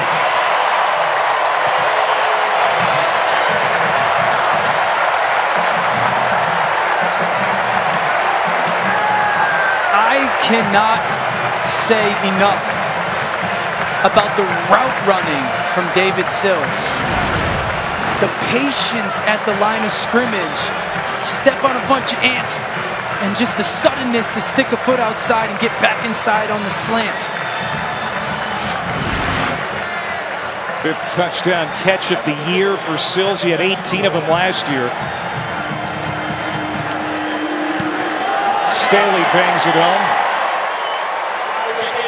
West Virginia heavy favorites here today, and it's bearing out.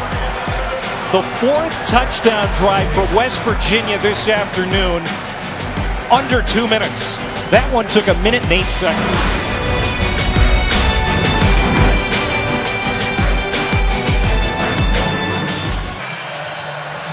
Back here in Morgantown, alongside Dan Orlovsky. Played 13 years in the NFL after a college career at UConn. I'm Clay Matvick. Paul Carcaterra roaming the sidelines here at Milan Puskar Stadium. They were fired up for this game here today, the Big 12 opener. After that long layoff, the NC State game last weekend wiped out because of Hurricane Florence. And West Virginia has come to play after a bit of a slow start. Will Greer to David Sills. It was awesome last year, and it's going to be a great 2018, it appears. No doubt. And the thing when you get into the red zone is, what do you do with him? I mean, he's that much of a mismatch, and you can see the trust that he has in Will Greer, and then Will Greer has in him. They're not unstoppable. They are today, but they're going to make so many defensive coordinators in the Big 12 stay up late trying to figure out, how do we defend these two incredible players? And then if you start to concentrate too much on Sills, you do it at your own peril. This could be a delay of game in K-State. 5-yard penalty. It's first down. Listen, I played with a guy in the NFL by the name of Calvin Johnson, and I'm not saying David Sills is Calvin Johnson, but the impact Calvin had down in the red zone was he freed up so much other stuff for everybody else on our team because he was such a mismatch problem. David Sills presents that kind of issue for defenses. Not just Sills, it's Jennings, it's Marcus Sims, it's TJ Simmons, who's had a great day here today. 3 catches, 31 yards. Good run for Skylar Thompson as he gets across the 20-yard line to the 23. And Clay, when we're looking at college football, and the best quarterback receiver doers are the ones doing it at the highest level right now, certainly Tua, who's probably doing something really awesome right now in their game. Kyler Murray, Hollywood Brown, CeeDee Lamb, Will Greer, and David Sills having a huge afternoon. And the Big 12 as a whole, as a conference, TCU's got some incredible weapons with Jalen Reagor and Kevontae Turpin. Texas has got some big-time guys, but David Sills and Will Greer are going to make a lot of noise this year. Alex Barnes with a carry of 9 yards. You know, some think West Virginia's a college playoff dark horse. I know you're in that camp. They did lose the NC State game, so that means they're going to have 11 regular season games, 12 if they make the Big 12 title game. And if they do, and they win that, and it would presumably be against Oklahoma or a TCU, perhaps, maybe Oklahoma State, then you got to think that they're in the college football playoff. Oh, absolutely. I mean, if that's the track that they go on and they fight and beat in Oklahoma or Oklahoma State, absolutely. Now the Big 12, once considered an outlier for the college football playoff, but you look at it right now and the league is in pretty good shape. That November is going to be, that's when you're really going to figure out what kind of team you have. At Texas, at OK State with TCU and Oklahoma. Texas, TCU, Oklahoma State, Oklahoma in a 4-week stretch. Third down. This has been an Achilles heel for K-State. Thompson will get the first down out to the 40. see Skylar Thompson get knocked out of the field of play. But Dana Holgorsen said from a depth, a skill, a leadership standpoint, this is as good of a bunch as he's had since he's been at West Virginia. The big challenge now, though, is the Big 12. Because of the offenses, because of those prolific quarterbacks, Dan, that you mentioned, the real test is yet to come. Well, they'll be at Texas Tech next week. West Virginia has won 5 in a row in that series. Like I said, it's really heavy as far as degree of difficulty on the back end. That's a wide open man at the 33. Caught by Dalton Schoen, his first reception, but then he lost the football. Are they going to mark him down, though? Yeah, they're going to rule Schoen down after the catch at the 26. It's a gain of 35 for Dalton Schoen, who has been eerily quiet today for the K-State offense. Ruling on the field is a catch. The runner was down, and then the defender ripped the ball out of his arms. It's first down. I will say this, Clay. This defense, for as good as they have been vulnerable to play action passes. We see Dalton Schoen downfield again. Looks like he's down before that ball completely gets ripped out. They're going to take another look. West Virginia calling a timeout to give the officials a chance to look at it again.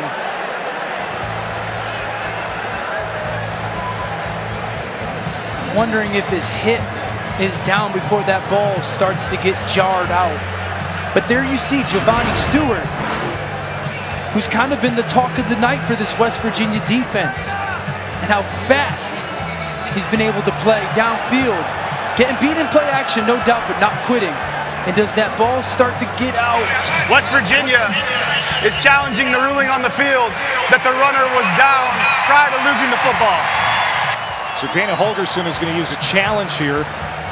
You're right, that linebacking core, fraught with injuries for West Virginia. Giovanni Stewart has moved into take a linebacking spot, but they are so versatile, so athletic on the back end and at the linebacking spot here at West Virginia. Everybody's an athlete. You see Stewart there making another nice play. Now, whether it'll be a turnover, now we'll have to wait and see.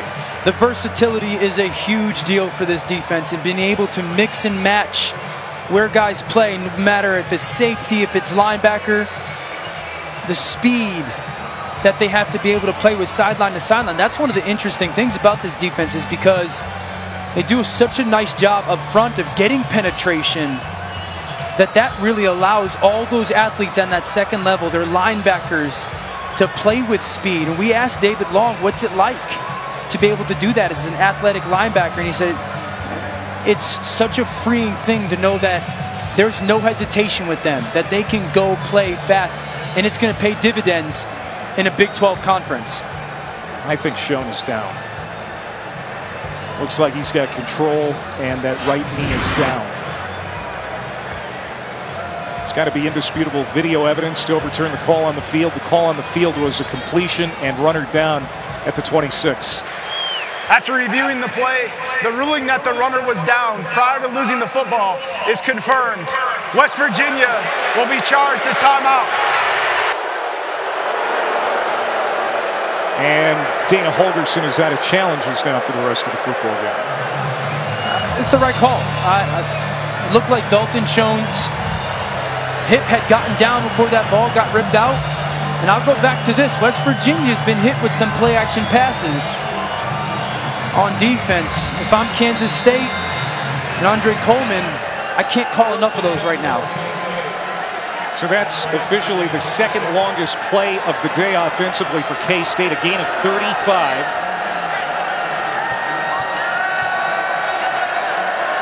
K-State now 213 yards of total offense, finally starting to pick it up a bit. Thompson sits clean in the pocket, throws to the outside, and there is Schoen again, caught at the 20. Dalton Schoen, a former walk-on. We have seen him develop some pretty good chemistry with that guy, Skylar Thompson. Last week, a 42-yard touchdown catch between those two. Schoen had a breakout season last year, and if K-State's going to compete to be bowl eligible this year, Those two guys are going to have to make plays. Top 5 pass catcher in the history of this program, who's produced some good receivers. Played scout team together a bunch. And Skylar Thompson, when he throws in rhythm, when he plays in rhythm in the pocket, is very effective throwing the ball.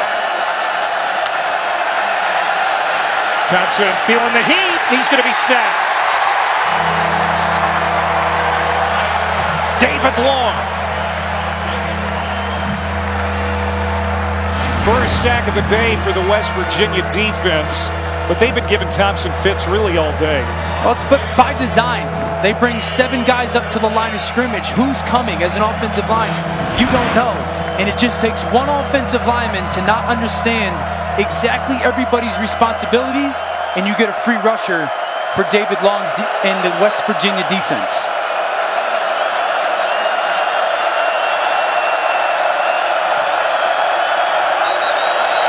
There might have been motion for K-State. Yep.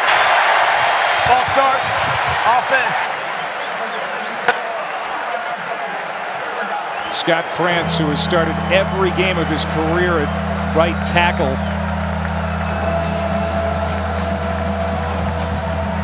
Tonight, number 30. And that's unlike him.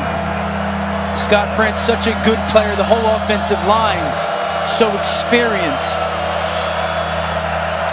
Said right tackle, should have said left tackle. That backs him up. So now 3rd and 17. Need the 16-yard line. Thompson's going to be tracked down from behind by Keith Washington, the former Michigan Wolverine. And it's 4th down. And another cornerback blitz dialed up by Tony Gibson, who's got his fingerprints all over today's game defensively. Really one step ahead of Andre Coleman in the Kansas State offense, especially with their blitz packages. Tony Gibson's having a lot of fun coaching this group. That is the 6th tackle for loss today for the West Virginia D, as Blake Lynch is not going to come out to attempt a long field goal. They're going to bring the punter, Bernardo Rodriguez, on. Andrew Hicks has also punted for K-State. And that's going to be a delay of game, so they're going to back K-State up even more here. We mentioned Tony Gibson a ton today, West Virginia's defensive coordinator. How much fun was it to sit and talk with him yesterday and just seemed like a dude. You know, we just, the conversation, talking sports, talking life, talking football, West Virginia, how much this place means to him. It was really, really awesome 30 minutes spent with him. He's going to sail into the end zone and do a touchback. And Will Greer will come back out on the field, we believe. Well, tonight on ABC, we're going to have a top 20 matchup. Number 7, Stanford. Number 20, Oregon in Eugene. Monson Stadium. 8 o'clock Eastern on ABC, live on the ESPN app, so you can watch anywhere. Mario Cristobal was the head coach at FIU for a while, then worked under Saban at Alabama as an assistant. Co-offensive coordinator last year under Willie Taggart, and now it's his team. He's brought some toughness, some nastiness to Oregon. How about Stanford and Oregon? 6 out of the last 7 years, the winner of that game has gone on to win the Pac-12 North, so that's got long-term ramifications. No doubt about it. For that league, maybe for the college football playoff, Kennedy McCoy carries on that play. Pickup of 8 for the junior running back. You know, Mario Cristobal was on College Game Day this morning. Live interview, he said, this is 6 in the morning out there. Said he wants Autzen Stadium to break the decibel record tonight. And they might. University of Oregon. That's where they shot Animal House 40 years ago. A nice feature on that on game day. McCoy cuts it up, but he's got the first down. About a minute and a half to go here in the third quarter.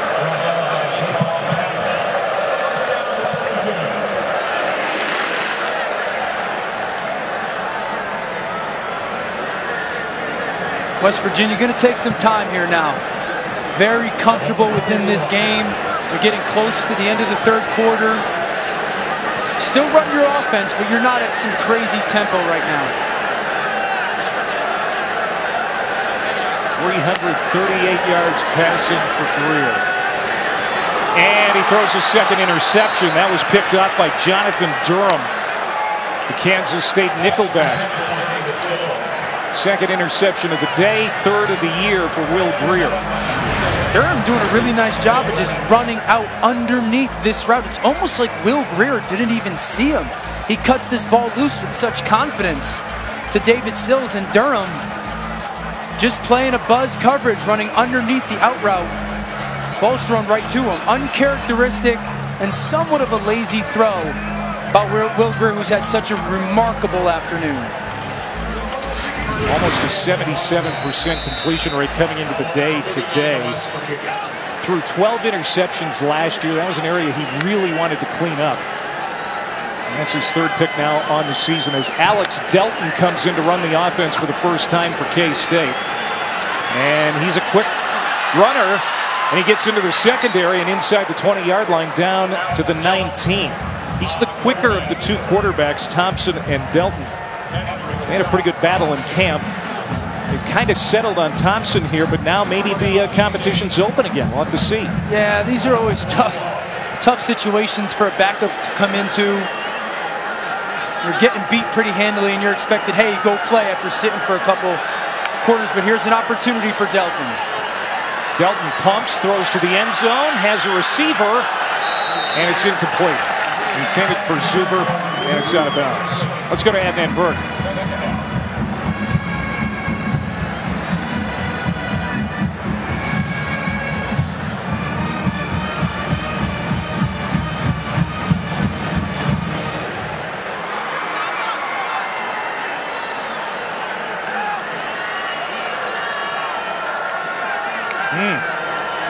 Bud Foster's defense having trouble with Old Dominion today as Delton goes to the 15-yard line and then takes a bump. Third turnover forced by K-State, Dan, but they have not scored any points off the turnovers so far today. It's remarkable. They're +2 right now in the turnover differential. They've gotten 3. Kansas State has turned it over once themselves, but losing 35-3, you're not going to see that a lot, no matter what level of football you're at. Delton to Zuber. And he's going to get the first down inside the 10, and that's going to be the last play of the third quarter. A couple of touchdowns here in the quarter for West Virginia. Greer now has 5 touchdown passes on the day. All Mountaineers here in Morgantown, 35-3, heading to the fourth.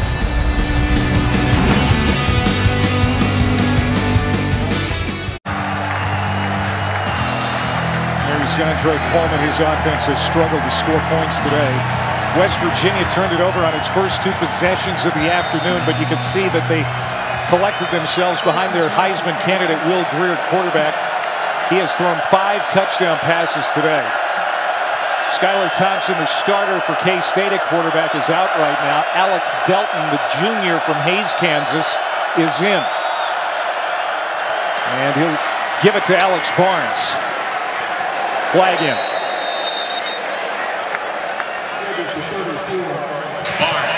Holding. Offense number 79. 10-yard penalty. It's first down. And that's going to be the 5th penalty against K-State. There's nothing that makes Bill Snyder more unhappy than penalties and turnovers, and we're starting to see those collect now for the Wildcats. Absolutely. I mean, this is a program that prides itself on doing the little things and playing consistent football and allowing other teams to beat themselves. And for what we've seen in an experienced offensive line, have some foolish penalties and now miscues with drops, this is very uncharacteristic of this team, and Bill Snyder will let them know. They had 13 penalties in the season opener against South Dakota. And they had to claw back, come from behind to beat an FCS program because of those penalties. To the end zone, incomplete, intended for Zuber. Derek Pitts, he's been busy. And It'll be 2nd down and goal from the 20. Zuber, the Southern receiver, runs a double move. Kind of like a post or a deep sluggo and go. He's got the receiver beat. You just love to see Delton drive that ball to the back pylon or throw it up high to the front pylon. Either one, Zuber's gonna be able to go and make that catch. Incomplete. Barnes left it on the turf. And so now 3rd down and goal. Alex Delton, the quarterback, started 4 games last year after Jesse Ertz was lost for the year. Then he suffered a concussion and missed the rest of the regular season before coming back to have a really big game in the Cactus Bowl in that win over UCLA. Trying to lead K-State into the end zone for the first time here in Morgantown today. 7th play of the drive, and you can see 3rd down has been abysmal for the Wildcats. Play action. Delton, good speed, gets around the corner, but now he's cut off, out of bounds, 4th down. There's David Long, Darius Stills in pursuit. And they're going to run the field goal kicker Blake Lynch out there. It's kind of the story of the game. Not being truly able to capitalize off a turnover. Now we have a field goal attempt, but this is the 3rd turnover from West Virginia that you haven't turned into a touchdown if you're the Kansas State offense. This would be a 38-yard attempt for Lynch. He's also kicked from 25 and made it. He's having a good year. Athletic department janitor to help pay for school, recently put on scholarship. And it's now 35-6.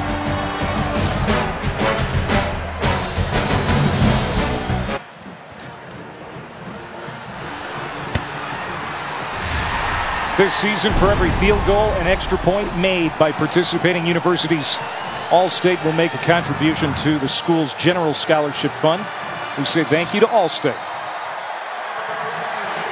Alongside Dan Orlovsky, I'm Clay Matvick, Paul Carcaterra down on the field. It's all West Virginia. And it really has been since the early moments of the 2nd quarter. 35-6. After the 2nd field goal of the day for Blake Lynch, K-State kicks off, and it's a fair catch. It'll be brought out to the 25. Let's go to Adnan Virk.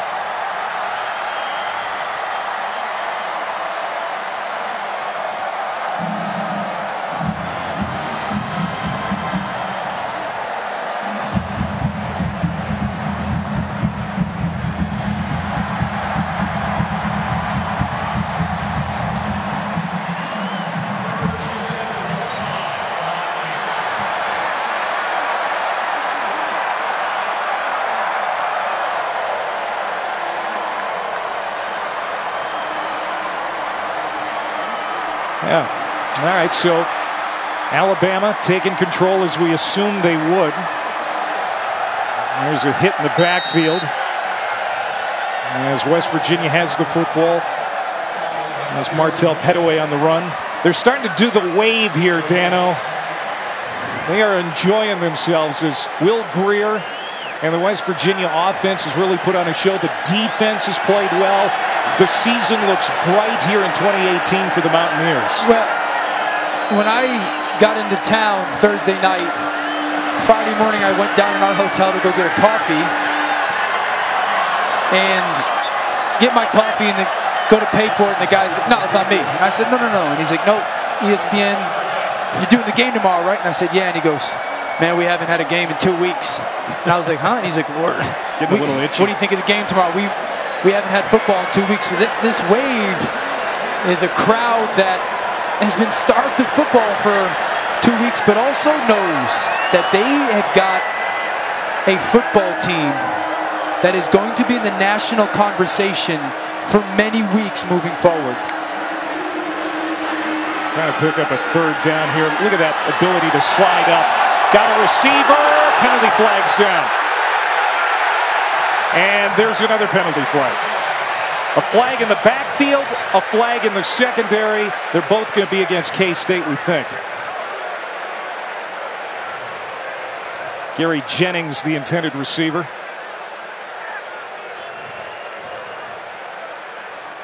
Will Greer is a kid who has been around football a long time. His dad is a well-accomplished high school football coach.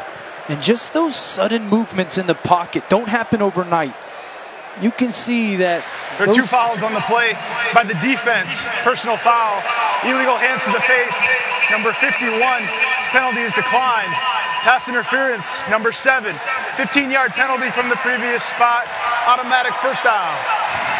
Those little movements in the pocket that he has are something that has been a part of his football game a long time. Beautiful job of climbing in the pocket and driving the ball downfield with some air to Jennings. Just the subtle movement. Make a defender miss, keep my eyes downfield, protect the football. Enough air downfield with the pass to Jennings. Gets the PI. That's how you go 24 or 33 for almost 340 yards and 5 touchdowns. Playing quarterback, not just throwing. No handoff to Pettaway. Pettaway cuts it up. There's another flag down as Pettaway gets to the 49-yard line. Greer put up huge numbers last year. Offense, number 78. 10-yard penalty. It's first down. This is going to come back. Greer put up 372 and 4 touchdowns in the win over K-State in Manhattan. He's had 338 yards passing, 5 touchdowns today. No one will sneeze at those 2 picks. That first interception is a miscommunication thing. They're going to happen throughout the season. The second one, uncharacteristic of him, but the level that he's playing at, the consistent level that he's operating at the line of scrimmage, seeing if the box count is good for their run game, finding matchups in their pass game, high completions. Well, he almost threw another interception. Nearly picked off by A.J. Parker. Dominique Maiden, the intended receiver. So he's second down and long. You see the numbers in 2017 compared to what he's done so far this year. Talked about the completion percentage, an area he really wants to bring up, and so far he has. And those are Heisman type of numbers. And if they continue to play at this level and continue to win, they'll be in the conversation. A key man in that K-State secondary, Kendall Adams, being helped to his feet. We'll step aside.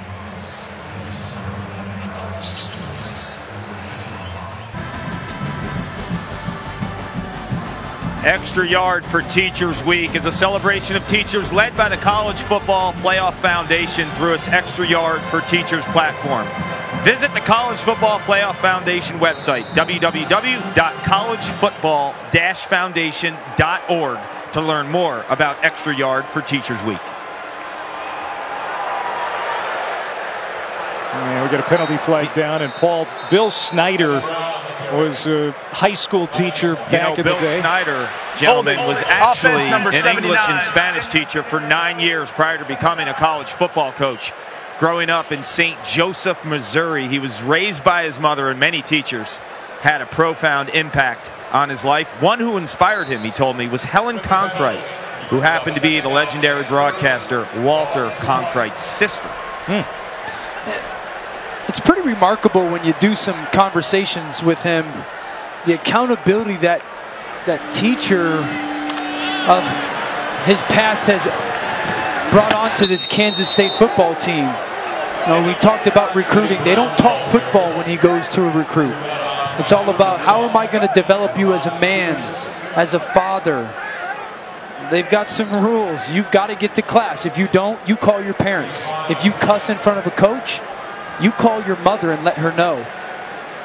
Just that program standard that he's learned from being a teacher for so many years has really been a big part of this Kansas State turnaround over the past, what, 2 decades? Yeah, he says he really misses teaching, too. Consider going back to doing it there after he left Kansas State for the first time. Of course, he was coerced back as Letty Brown makes the carry there. It's going to be 4th down here for West Virginia. He's not going anywhere either. No. He just signed another deal. He's going to turn 79 here in a few weeks. Got a 5-year extension last month. And you know, he's still strong and looks good. And He did have a battle with throat cancer last year that caused him to lose some weight, but he's really in great health and very sharp.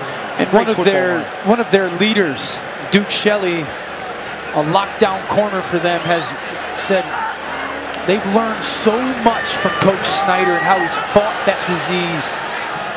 It's taught them we're not going to complain about anything. If Coach can do it, we can do it. 10:42, the game is in hand for West Virginia.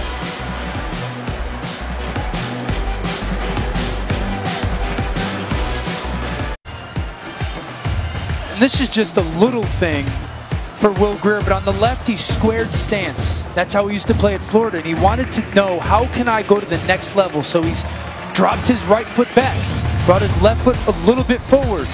His big thing is, I always want to be in position to throw the football. And that's just this little thing that he's made into his game that's really had profound impact and results for him playing the quarterback spot. Ball start. Penalty Offense here on number K-State. 7. 5-yard penalty. It's first out. You know, and you were talking about that stance in the shotgun, and some of the great NFL quarterbacks do it. Brady, Matt Ryan, Rodgers, guys who are known for always being ready to throw the ball. Nothing affects them around them, and they're able to deliver the ball in tight spaces, and that's what we're seeing out of Will Grier, that ability to make those throws, moving in the pocket, quickly out of his hands. That's a big deal. For me, when I played, I was a right foot forward guy. I was never at the level of those guys in the NFL or even a Will Grier. But I kept my right foot forward because I was a longer dropped guy.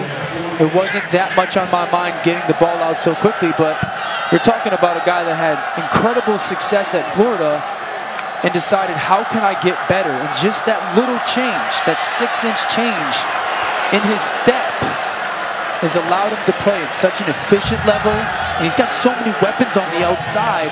It's catch the snap, how can I get it out? Catch the snap, who's an open option? It's really impressive that a young kid was that mature to make that choice. Back-to-back big plays by Zuber and Sean. K-State's got it at the 25 as you look at Will Grier. 338 yards passing, 5 touchdowns today. Delton is going to take off. Not a lot of operating room. He's going to pick up maybe a yard as we go to Adnan Verk in the studio.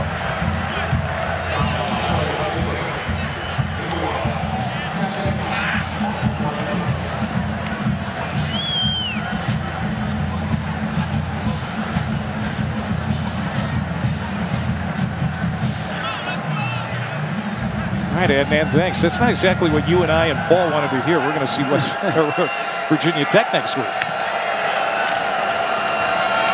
There's another run for K-State. Offense so hard to come by today. They're well under 300 yards total offense. It's going to be a loss of 1. Will Grier and that footwork, especially the stance, that's something he and Spav talked a long time about.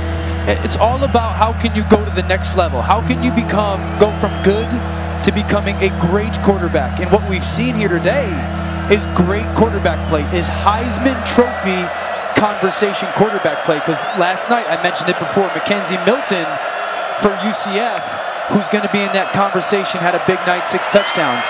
We saw Will Grier today kind of answer that call. Another tackle for loss for the West Virginia Mountaineers defense. This time, Jeffrey Pooler getting in the act, and that's sack number 3 for West Virginia.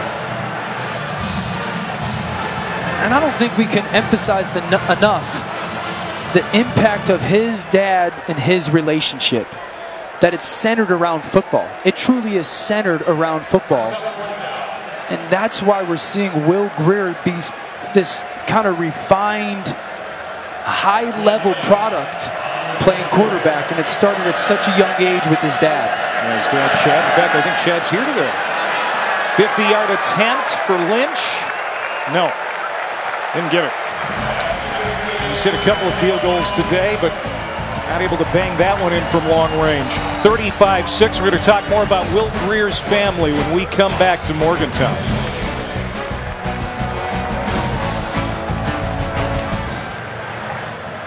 The Grier family in attendance. Will's brother, Nash, who's on the left in the yellow shirt, and Hayes are famous through YouTube and Instagram. Both are influencers who connect directly with their audience through the phone, holding a camera in the hand, and looking at the audience in the eyes. These guys are incredible in terms of their original content and the way that they're able to touch people through social media. Look at these followers. Man. 9.9 million for Nash Greer. Look at Will. Yeah, he's 604,000 followers, and that's not a bad number, but he's not the most famous person in his family, and he could win the Heisman Trophy this year. Well, Clay, just take heart to the fact that you're only 9,800,999 followers short of Nash, but might be more than that, actually. Look at some of the stars from professional sports that we found, their numbers. Kobe Bryant, Tom Brady, Mike Trout. They all fall short of Nash Greer. Tom Brady doesn't have as many as Hayes Greer. Mike Trout barely has more than Skyland Greer. You know, someone like you, Clay, will ask, why? Well, they let people into their lives. It's the new reality TV. Every kid has a phone. Every kid can be spoken to, and these guys have mastered that. Will's still in there. He's thrown 5 touchdowns today. He's got another long completion here to Marcus Sims, who does a nice dance to avoid some tacklers. Then he gets clotheslined at the 41-yard line. So, Kark, give me an example of something that is on Hayes Greer's Instagram, Twitter, whatever.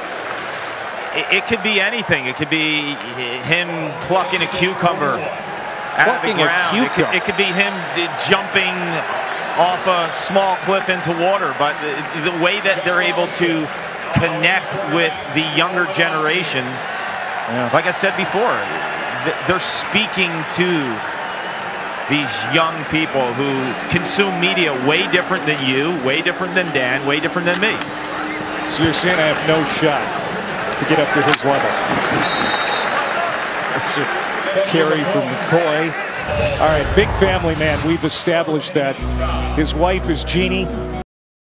He's got an almost 2-year-old daughter, Eloise. Just a beautiful young family. See some pictures of Ellie. And Will has a mom, Elizabeth. She lives in Charlotte, North Carolina. We talked about Dad, Chad. He's in Charleston, South Carolina, high school football coach. So obviously he was very concerned about the path of Hurricane Florence last week. Fortunately, none of the family hurt. No big problems there. But he really is a well-grounded young man. He grew up around football, in football offices with his dad. We've talked about his family. I'll tell you what, though, when we had the chance to talk to him yesterday, football.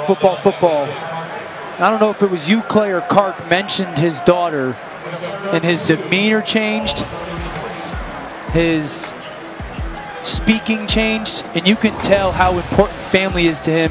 You can tell how important his own father is to him.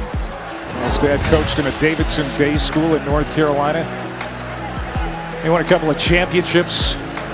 And now he's a head coach at Oceanside Collegiate Academy in South Carolina. And he was down on the sideline earlier today, talking football with his boy. That's intercepted. Jack Allison, the backup to Will Greer, had it deflected and picked off by Jerron McPherson for K-State. And that is the 3rd interception thrown today by the West Virginia quarterbacks.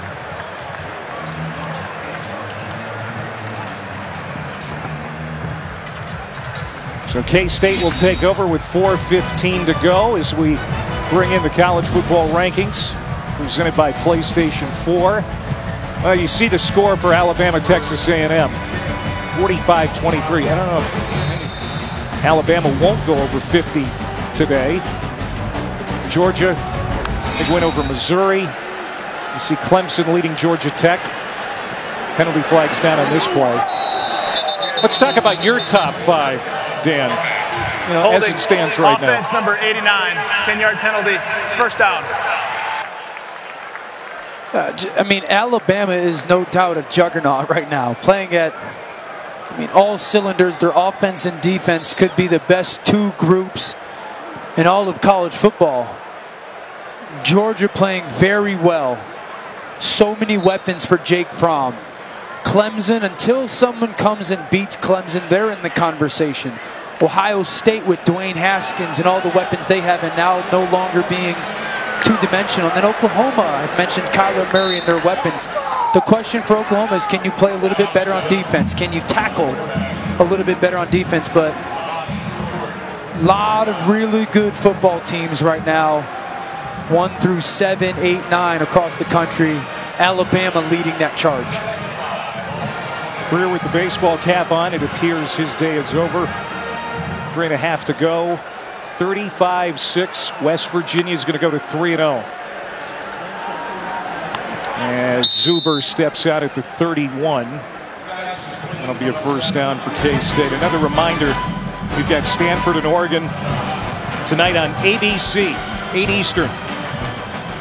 Mel Kiper has Justin Herbert as his #1 quarterback in next year's draft right now, so it'll be interesting to see how well he plays under the big lights, the Oregon QB. And Bryce Love should be back to full speed tonight for Stanford.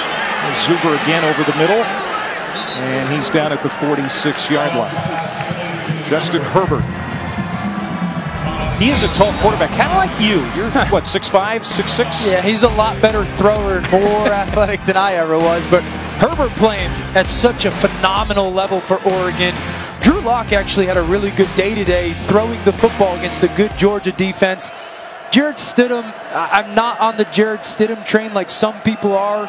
I don't believe he's played up to the standard, the expectation level. I really look forward to watching Ryan Finley play. And we got to see Will Grier today, right? I mean, we got to see Will Grier bring Thanksgiving a little bit early to Morgantown with a full carb session against Kansas State's defense. His second 5-touchdown pass game of the season, and we're only 3 games in for West Virginia. He threw 5 against Tennessee in his hometown of Charlotte. And we're looking at him right now on television. There's a bunch of people around him smiling. I promise you, those 2 picks that he threw today, one, not a bad decision, but those 2 picks will bother him. Nod him a little bit? Yeah, I mean, I was just very impressed with, in talking with him, his expectation level for himself. Those will bother him. He knows as good as he played, he can play better.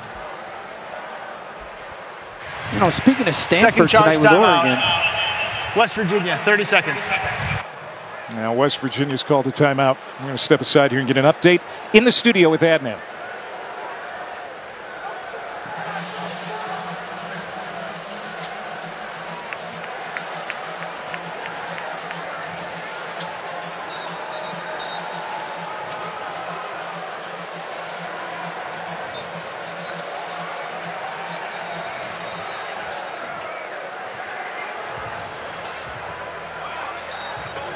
All right, yeah, still a lot of time there for the Hokies, but they're running out of it. Come on, Tech. But I was going to mention the Stanford and Oregon game tonight.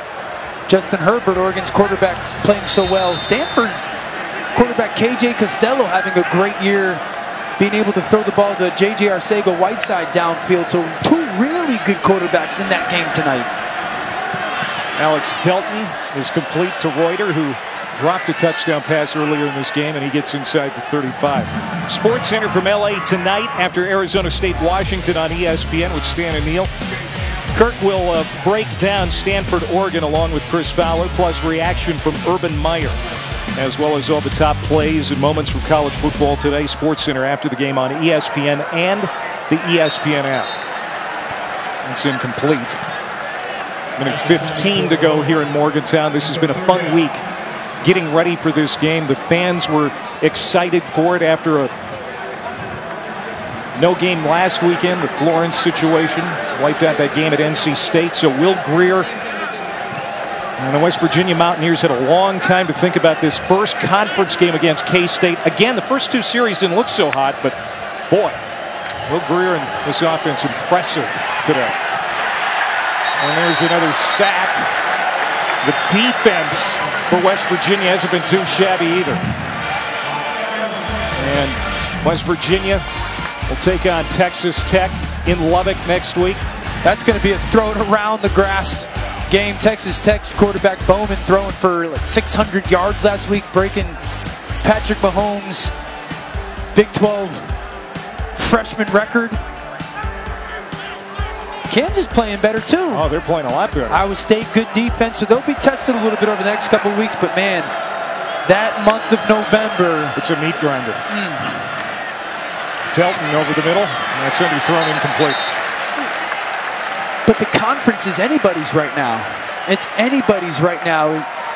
There's no team in the Big 12 that you're going to point to and go, wow, they're so much better than everybody else.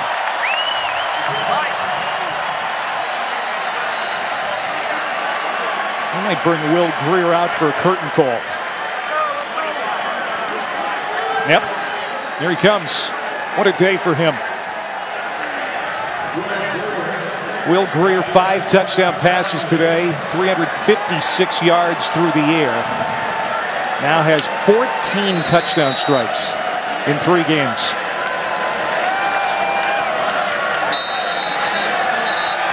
West Virginia, 3-0. And a college football playoff dark horse. What a treat to come to Morgantown today. Watch not only the West Virginia defense play at a high level, but get to see one of America's best quarterbacks and receiving groups play, highlighted by Will Greer and David Sills. Let's go down to Paul, who's with Will Greer. 5 touchdowns. What allowed you to be so successful through the air tonight? Got a lot of things to clean up. You know, the O-line did a really good job today. I'm really proud of that group and what they were able to do today. They've come a long way and continue to work hard and prove that they're a really strong group. A lot of things still to work on in the passing game. I thought we got lazy with some stuff. We need to execute better. You know, we did some things well, obviously, but that wasn't a clean game. So we expect to play a better game next week. Always looking for perfection, but your ability to connect with David Sills, 3 touchdowns for him tonight. Why is that combination so successful? He's lethal in the red zone, man. He knows how to position himself to get open, and he makes tough catches in the red zone. And you know, I trust him to come down with it. I just put it near him down there, and he makes big-time plays. For you, you're a quarterback, but you're a dad as well. During home games in Morgantown, what's the first thing you do with your daughter Ellie when you see her? She doesn't come to the game, so when I get home, she runs to me. And now when she hugs me, she pats me. That's her thing now, so I'm looking forward to that. I love doing that every week. Embrace those pats. Congratulations. Thank you, guys. Country Roads plays in the background. It's another win for West Virginia. They're 3-0. They've got a Heisman contender in Will Greer. Coming up next on ESPN, College Football Scoreboard with Adnan, Joey, and Jim. For Paul Carcaterra, Dan Orlovsky, I'm Clay Matvick. We say so long from Morgantown.